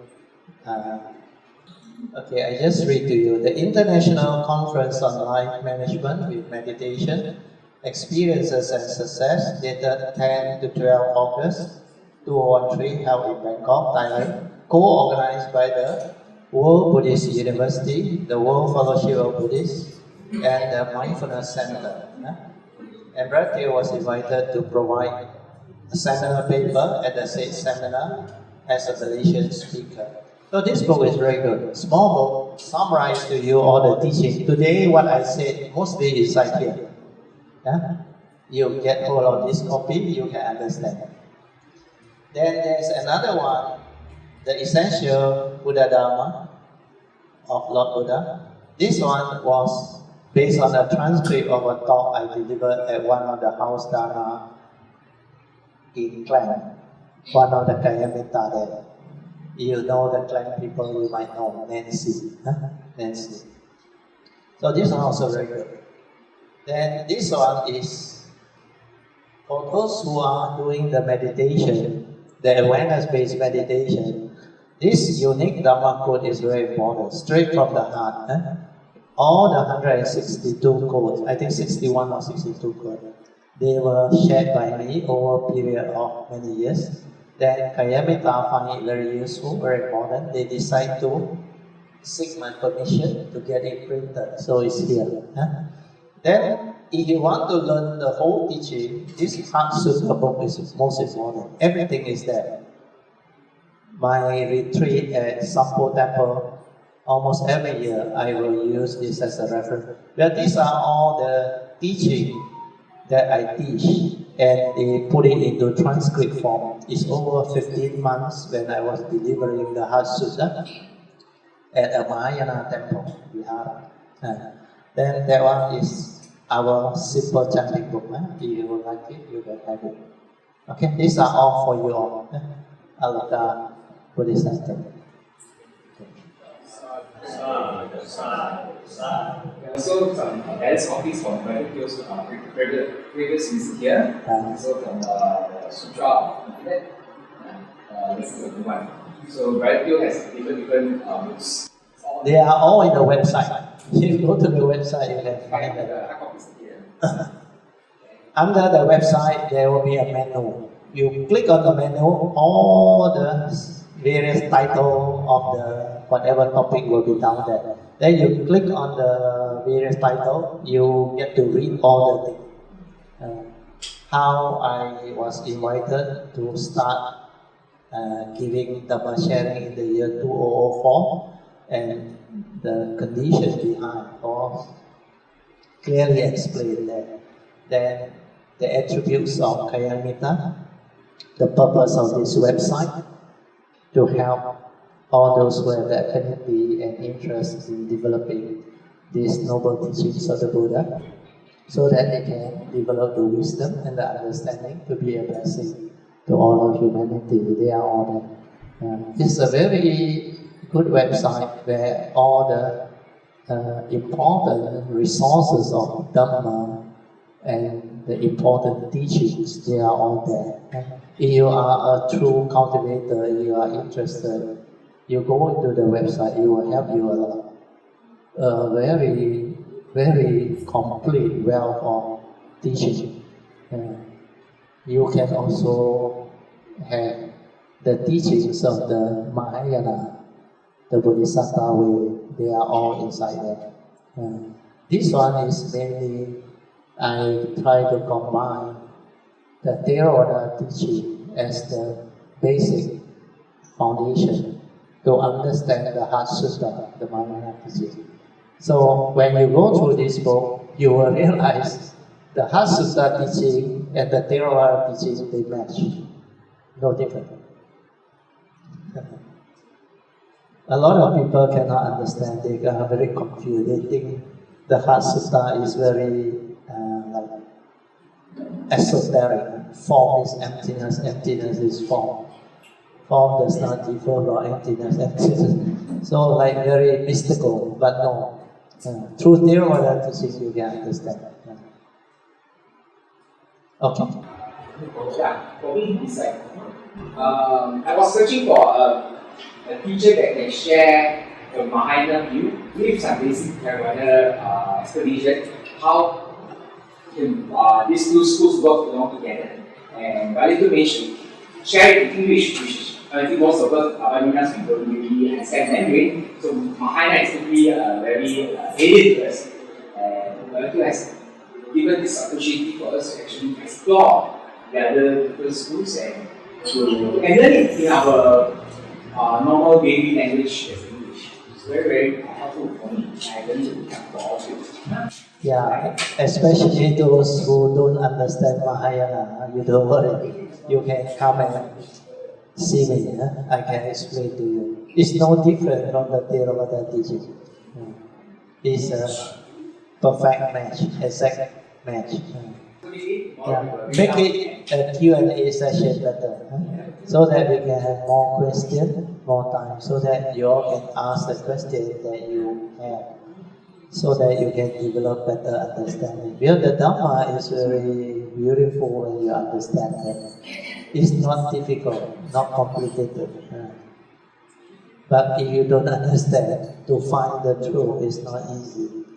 Because most of the Dharma that is being taught, most of it is towards the thought-based type, scholarly type that points towards more of knowledge for people to remember. I realize that one is not effective. It won't change you, it won't transform you, your character, your personality, your delusion, your psychiatry is still there. Because if you don't have the awareness, you cannot understand the teaching of the Buddha. Because his teaching comes from sati, awareness, mindfulness. Without that sati, mindfulness, awareness, actually you cannot even contemplate the Dhamma. To contemplate the Dhamma, you have to have the creative mind, the meditative mind, the silent mind, the awareness mind. Otherwise, very difficult. So most of it is through learning, hearing, teaching. What they call phase one Dhamma, the learning of the teaching. So if you listen, then it becomes memory. You become knowledge. You commit to your memory. Then you store as knowledge. Then you may repeat what the Buddha say or what I say, but it doesn't mean you understand. Because this is what you heard. What you heard, without the understanding, are words. Like just now I said, you're chanting. If it's like parrot, who parrot without understanding, then that precept become repetitive in a sound. Like you commit to memory, you just chant because panatipata virana, like you don't mean it, where you don't see the importance of it, you don't understand it. What is the meaning? And I remember most of the time these Buddhists, most of them, when I ask them, what is the Four Noble Truths, especially the first Noble Truth, they tell me life is suffering. You agree the answer? Yeah? If life is suffering, then why did the Buddha teach you? The Buddha said, life is full of suffering. He never said life is suffering. That's why I use the word prevalence of suffering. When you don't understand this teaching, you suffer a lot. But he doesn't say life is suffering. He said, suffering need not be under the third noble truth. So how can he say life is suffering? If he teach you about all the suffering, it's to wake you up so that you are mindful of what suffering is. Then you don't get yourself entangled. Then you determine to train your mind, to liberate your mind, to be free from suffering. That's why you will go all out to cultivate this teaching. Then you will develop the 5 spiritual faculties to help you overcome the 5 mental hindrances. These are the essential Dharma that will arise. Then the importance of precept, maybe I will add in a bit more. It's inside this book. You get this book, you will know. I think you all chant this is better than you will know. Silena sukanti yanti Silena bhoga sampada Silena nibuddhi yanti. What is the meaning? Sila is the source of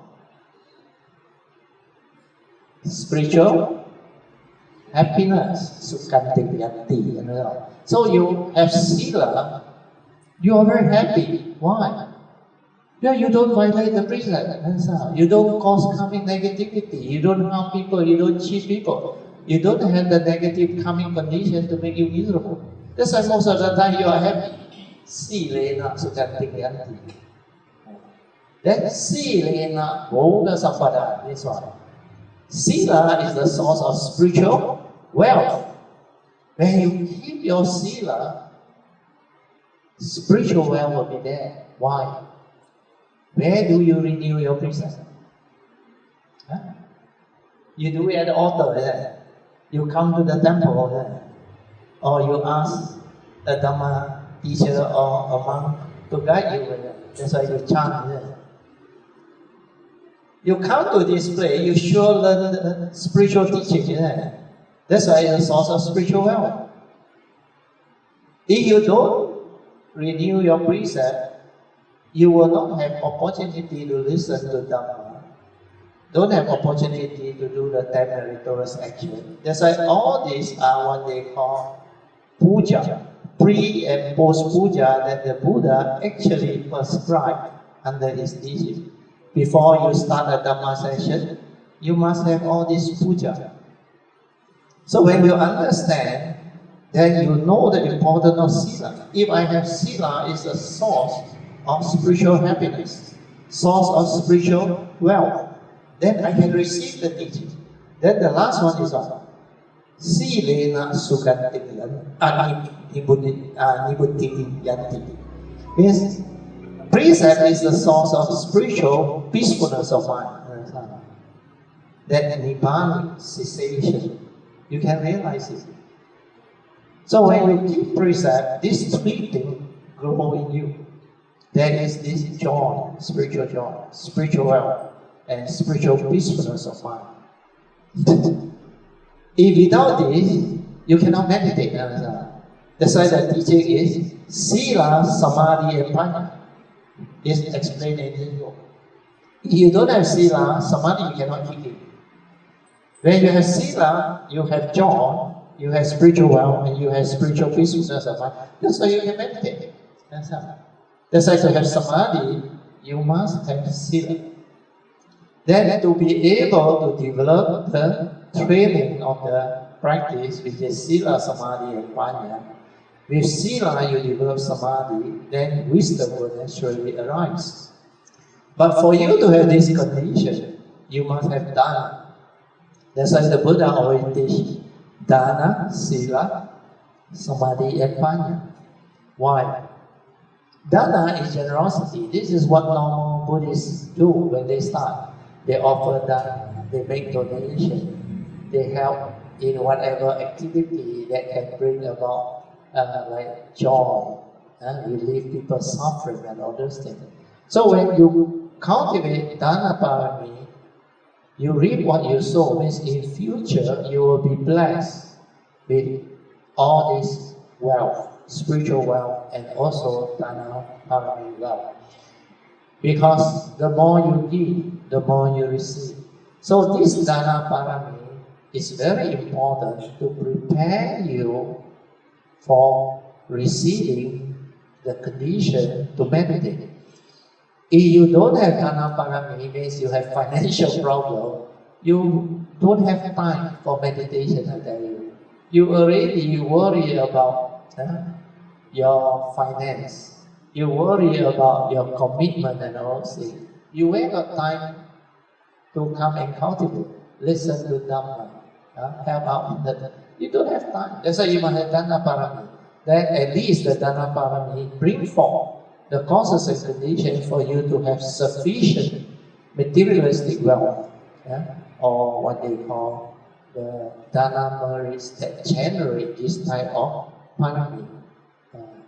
Like this line, our Kayamita, most of them have good Dana parami because they are actually already in a very favorable position to actually cultivate the Dharma, learn the Dharma. They don't have to worry about the 4 basic needs, understand? Like the basic need of food, shelter, and all those things. They don't have to worry. And they tend to have the good parami, to have enough funds for their whatever life activity and the way they want to live their life. So dana is very important. From dana, you have good condition to cultivate this teaching. Then once you understand the importance of this teaching, then you determine to cultivate sila, leading to samadhi, then wisdom. That's why the whole teaching, in fact, sila, samadhi, and panya is the Noble Eightfold Path. It's the same. Okay? Yeah.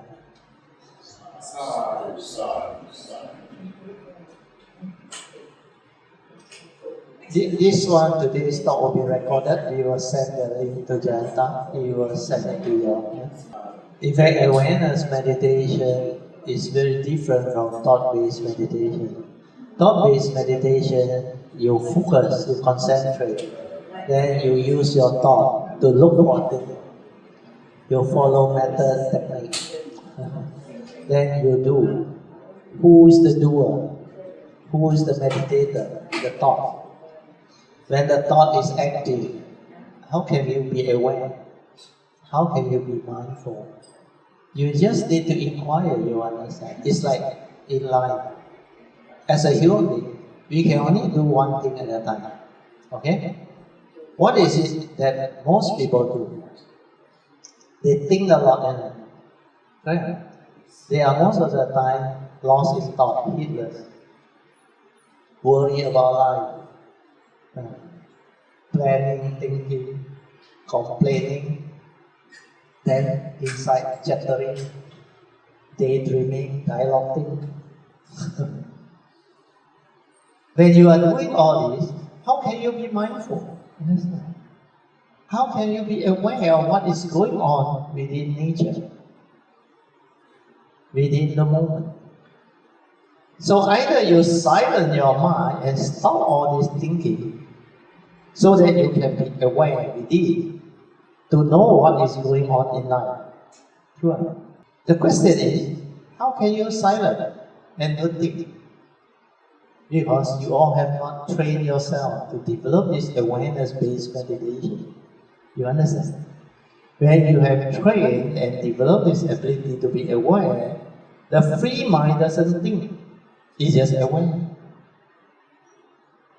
And what is the awareness? Your true mind, your true nature. It's tranquility, stillness, awareness. This is finished. Of course, there is also peacefulness. Understand? Serene. So all these are words, but not until you realize it, you can never understand the difference. Your one is actively thinking, agitated, reacting, stirring. All the mental movement, this is what thought is all about. When your thought is active, how can you silence your mind to be aware? When you silence your mind without thought, when you are fully aware, you can be aware of all of nature's movement, activity, That is meditation. That is what the Buddha teach. Awareness, sati, standing aware. Just aware, no need to think. Walking aware, everything you do, sati sampajana. Every action, every movement in the present moment, aware. That is mindfulness. Ever mindful, constantly meditating. Okay? So, hopefully you all are not frightened by all this. This is very different from what you all used to learn. But when you have the understanding, you will wake up. Yeah, what am I doing all this while following all the meditation? And what are the people teaching you? They ask for method and technique. Yeah. The question is method and technique a meditation? It's just a series of instructions to do something, isn't it? Like rising, falling. Like that. They say mindful of the abdomen rising. Then later on they say, don't verbalize, don't use the word and the sound. Then they say, no. Then, no, thinking. Pain. This is verbalization again, understand? All these are method and technique that they teach. Of course, I got no comment. I mean, people have their way, have their understanding. If they think that way can bring them to realize the truth, well and good. But to me, it's creating a lot of verbalization, a lot of thought activity. Then all the so-called object of meditation also same. Because these are all series of instruction and object of meditation to actually train the mind. But we fail to understand that this has nothing to do with Noble Eightfold Path. Understand? That's why the fourth Noble Truth say, the meditation as taught by the Buddha is the Noble Eightfold Path. You cultivate this, you will lead to the end of all suffering. But all the method and technique don't lead you to that. Understand? Their problem is, I hope it's recorded. Good. The problem is that they cannot silence their mind. You understand? Means what? Their mind heedlessly keep on thinking. Understand? So they cannot become peaceful, quiet. That's why you go for meditation, they say focus, concentrate. Or they give you a series of instructions to do things, method and technique. This is to numb the mind, to train the mind so that it does not wander off. Because when you focus, it's like applied thought. That sustain the thought, that stay there, the object of meditation, like the breath or any of it, it stay there. Then you have less thought. Then you think, wow, this is good, peaceful, calm. But this is a conditioned state. Energy will build up. It's not a free mind. And most of the time, you are hardly aware. Even when you are aware, thought is active around. That's why that way of teaching, I don't know, because it has been popularly accepted since don't know how long ago until now. From what the Buddha taught, basically, anapanasati, which is mindfulness of the eat and breath, only mindfulness, nothing else. And the four foundation of mindfulness and all those things, and the awareness. It has become method, technique, object of meditation, and teacher, understand? Whose teacher's method, whose teacher's technique. But, yes, the five jhana factor. Is it one sutta? I don't know. I don't know, you may ask that. Because the one that actually explained this, you heard of Visuddhimagga? Who is the author? Buddha Wesak. You know who is he? He is a very, very well-respected Brahmin. Hindu tradition. So when he translated the Visuddhimagga, the 7 stages of purification, he was an authority, you know, and people loved him so much. And he incorporated a lot of Hindu teachings.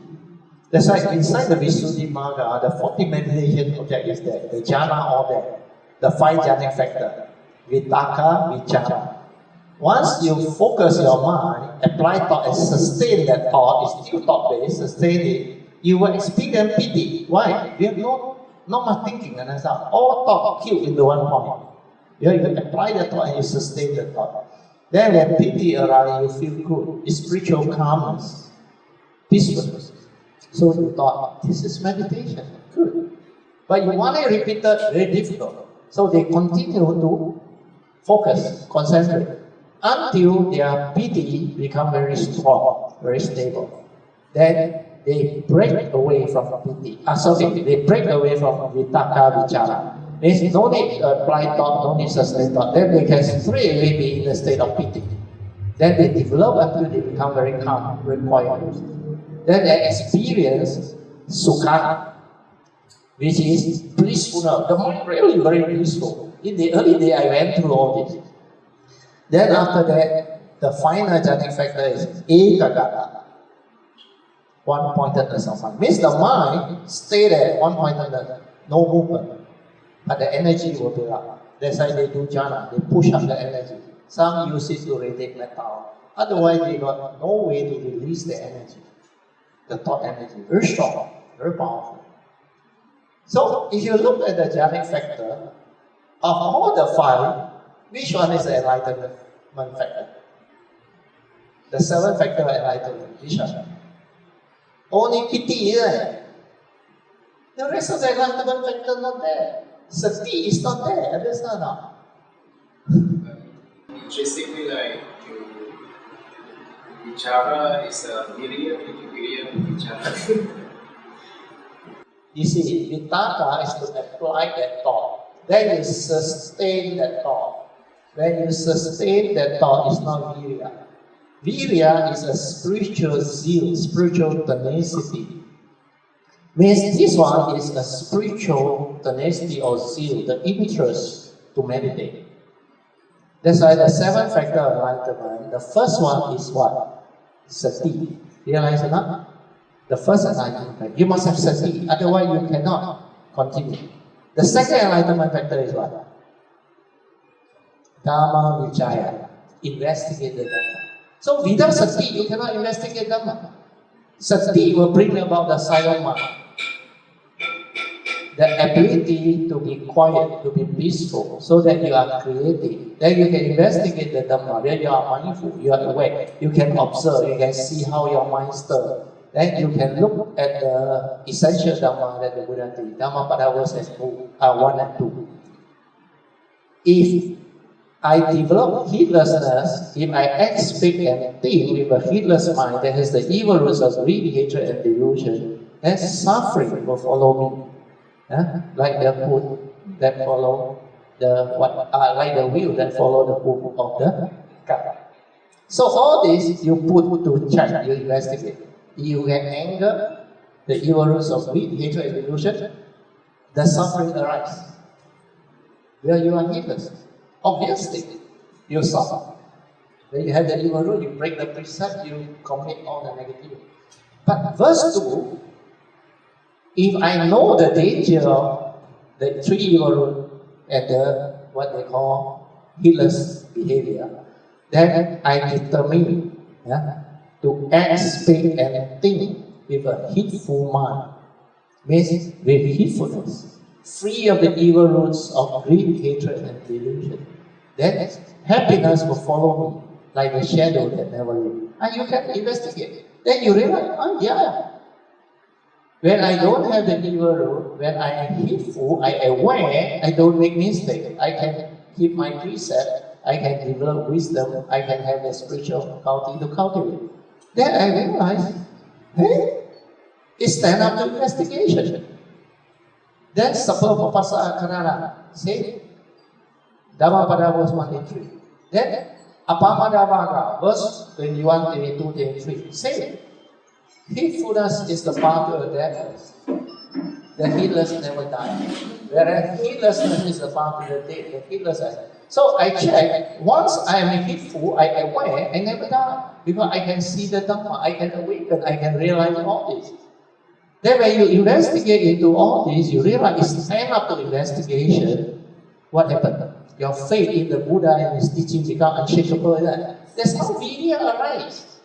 That virya is through investigation. then you realize this teaching is so beautiful.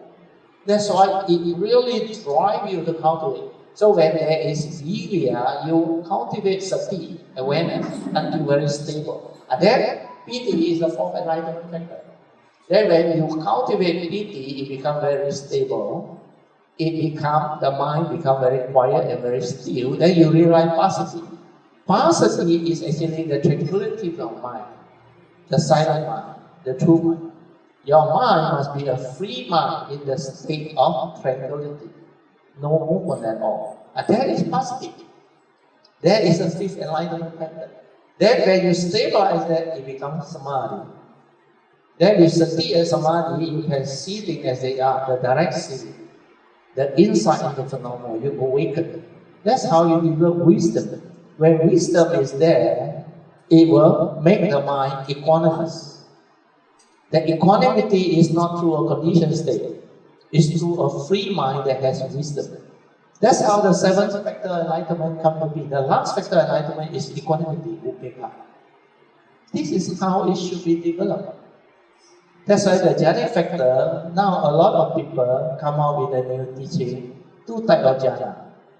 You heard of them? Two types of jhana. No.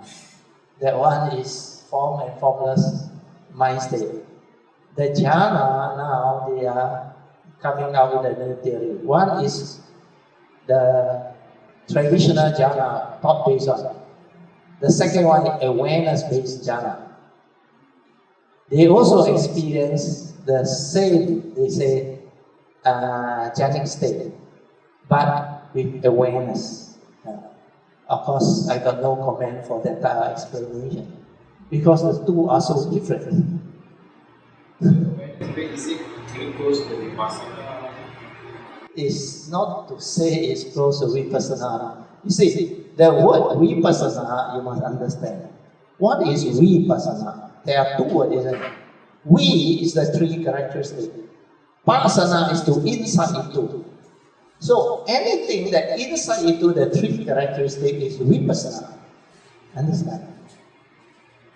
So how can you teach vipassana? You understand? It's not something that you can teach.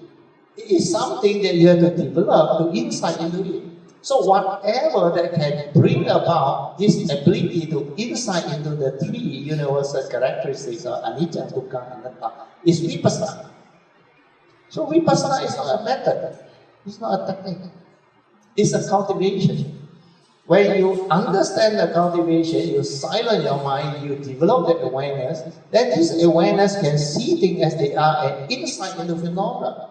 And this is, to me, the real vipassana. Not the one that people define. When you do anapanasati, which the Buddha do, no more vipassana. It becomes samatha. When you do something else, which the Buddha never do, it becomes vipassana. To me, I cannot reconcile all this. To me, I just let it be. This is what people understand. Let them teach and let them share. Because that is what they understand and believe in. So don't try to argue with them or whatever. This, like the Buddha said, the Dharma is pacetang. You know what is pacetang? You chant the salutation to the Dharma. Means can be realized by the wise, each for themselves. Only the wise can understand this teaching. Because this Dhamma is well expounded by the Buddha. Understand? Swakato Bhagavata Dhammo. Then this Dhamma is what? Sanditiko, Akalko, Ehipasiko, Opanaiko, then Paceta, Veditako. So when you chant your understanding, you know what this Dhamma is, then why do you worry? You don't have to believe what I say or what the Buddha said. Because when you do it correctly, you will realize it. And the wise one will realize it. And the Buddha everywhere already teach heedfulness, apamana, sati, mindfulness. Dhammapada verse 23. The constantly meditating, ever mindful. they will realize the born-free Nibbana. So who is the constantly meditative, ever mindful? The heedfulness. When you combine these two, you become heedful. Then it matches with Dhammapada verse 21. Heedfulness is the path to the deathless. The heedful never die. That's why people don't investigate into this Dhammapada verse. They cannot understand. And this teaching, I don't know, over the years, I don't know what happened. He has become so different from what I understand. What I understand is still the theoretical teaching of the Buddha, but I understand it differently, and I teach it differently. And I don't want to get into unnecessary misunderstanding or argument. What for? You don't have to insist you are right or you are wrong. The Dharma is Pacettam. Find it out yourself. You believe yours is the correct one. No harm, go ahead. I rejoice if you really can insight into the phenomena and realize the truth. Because cultivation is up to the individual. But if you don't have the right understanding, I realize it's next to impossible to realize, to awaken. Because without mindfulness, without sati, there is no way. If you are not heedful, there is no way.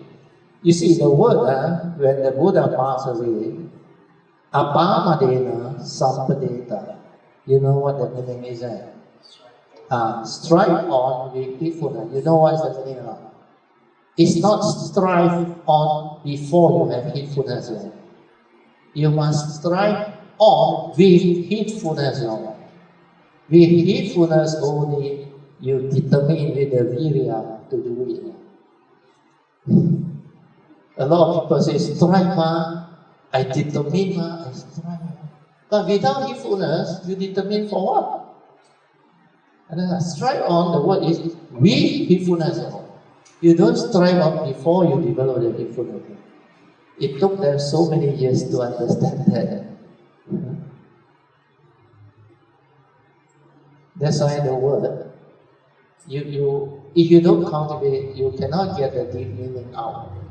But when you cultivate, the word all stand up on, like very clear to you, everywhere in the Pali canon or whatever, the Pali word stand out very clearly. Like the word dukkha, I don't learn from anybody, but I know what the thing is. I saw it in my mundane mind, and when my true mind is silent, I develop the understanding. And the aggregates of mind also, you don't see it, you cannot understand. Then you maybe follow what is commonly taught. Like the four aggregates of mind. Vedana, Sanya, Sankara, Vijnana. What is Sankara? That word, a lot of English word combined still don't describe it. Sankara is all your mind activity and more, everything that your mind can do is Sankara. And the content of functional, including Vedana and Sanya, is Sankara. Not easy to understand unless you have the mindfulness, the awareness to see it. Then automatically you understand. You realize, hey, this is what the teaching is all about. So everything that I share is still from the teaching, no difference. But the way I understand it is different, the way I explain it is different. So it's up to the individual. Initially, I don't blame most of you. You ask Jayanta, he came to my Thursday class for 3 Thursdays. He cannot understand. He find it very weird. He came and see me. He said, what you share on all the Pali from what I learned. Completely the Pali. It took him a long time. But luckily he has faith. Then slowly you develop the understanding. The other thing that you have to inquire is, if the teaching is correct, if you have been following the right teaching, it should bring from the way, it should transform you, it should change you completely, character-wise, personality-wise, awareness-wise. You must have the embodiment of the Noble Eightfold Path in it. You check whether you have or not. Do you have sati? Do you know what is sati? Are you mindful? Are you heedful throughout the day? Or are you most of the time heedless, thinking, planning, worrying about life? Check. Okay? Because most human beings, they are actively using the thinking mind, the mundane mind. The thought is very active. When your thought is very active, you cannot be mindful, you cannot be aware. Like I said, you can only do one thing at a time. Either you are completely silent and aware, or lost in thought. Lost in thought means what? Preoccupied with what you are thinking. When you are preoccupied with what you are thinking, how can you be aware of the reality? Of what is going on in life? I need to be completely silent to observe, then I can see the movement, the activity, and then I can understand why my mind stirs, how anger come to be, how fear come to be. If I don't silence, I cannot. Then I will use thought. Ayo, that guy made me angry. Ayo, because that thing caused me to have fear. Fear of the unknown. So you blame all the external. And who is telling you all this? It's the thought. But when you are aware, different. Your thought is not telling you anything. The awareness that is aware is with that thing. Then fear ceases. Anger ceases. Then you realize, hey, how come they disappear? Means they are not intrinsic in me. They are dependent originating, conditioned according to the Buddha's teaching. Then I realize all these mind states, sankhara, is the mundane mind, not the true mind. That's why they are not intrinsic. They come and they go. Dependent originating, condition arising, causal phenomena from memory, views, opinion, conditioning. You stir your mind. That's how I saw them. That's how I can share and teach. You check the teaching, they don't describe all those things. But the basic, essential Dharma are there. So, develop the faith, give it a try, no harm. Like I said, if you have done the correct one, you will have progress and become different. But it has not changed you, it means you have to give yourself a chance. Try it out, no harm. Worst comes to worst, it doesn't help you, understand? Then forget about it. But if it really something that is the truth, when you got it, I tell you, overnight you change, you become so different. That's why now on the website, a lot of people from overseas, they have never met me before. They hear, they understand. And they wrote to me, they rejoice.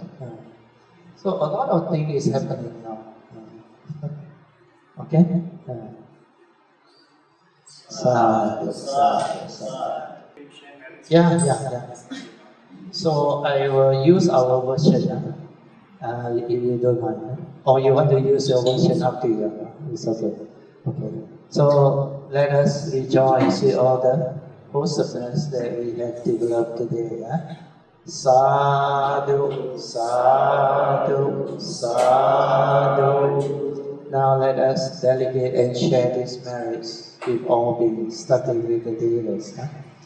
Akasata cha bhumata devanara mahindika punyantang anumoditva cirang rakantu loka sasana ittavata camehi sampadang punya sampadang sabbe deva anumodantu sabba sampati siddhya idang me nyatinang hotu sukita hontu nyatayo idang me nyatinang hotu sukita hontu nyatayo idang me nyatinang hotu sukita hontu nyatayo devo satukayena sasa sampati hetuja อิโตภวัตุโลโกชะราชาภวัตุดัมมิโกอิมินาปุญญกรรเมนะมาเมบาลสมากโมสัตตังสมากโมโหตุยาวานิวานาปาติยาสาธุสาธุสาธุ Okay, thank you so much for all your faith, confidence and support. Sadhu. This day, Sadhu week has virtue for Kapil week of Kuala Lumpur to celebrate together with us for 10th anniversary, 10-year Wesak for Aloka Buddhist in around 10 years. Thanks so much, thank you. So, big thank you and Sadhu to Dr Jayanta Ong for fetching Verakal down, CI for coordinating and all committees to accompany Verakal down. That's the sacrifice. And Sadhu to all who are taking this day because without you all, there won't be any point. And please do most of all. Thank you so much.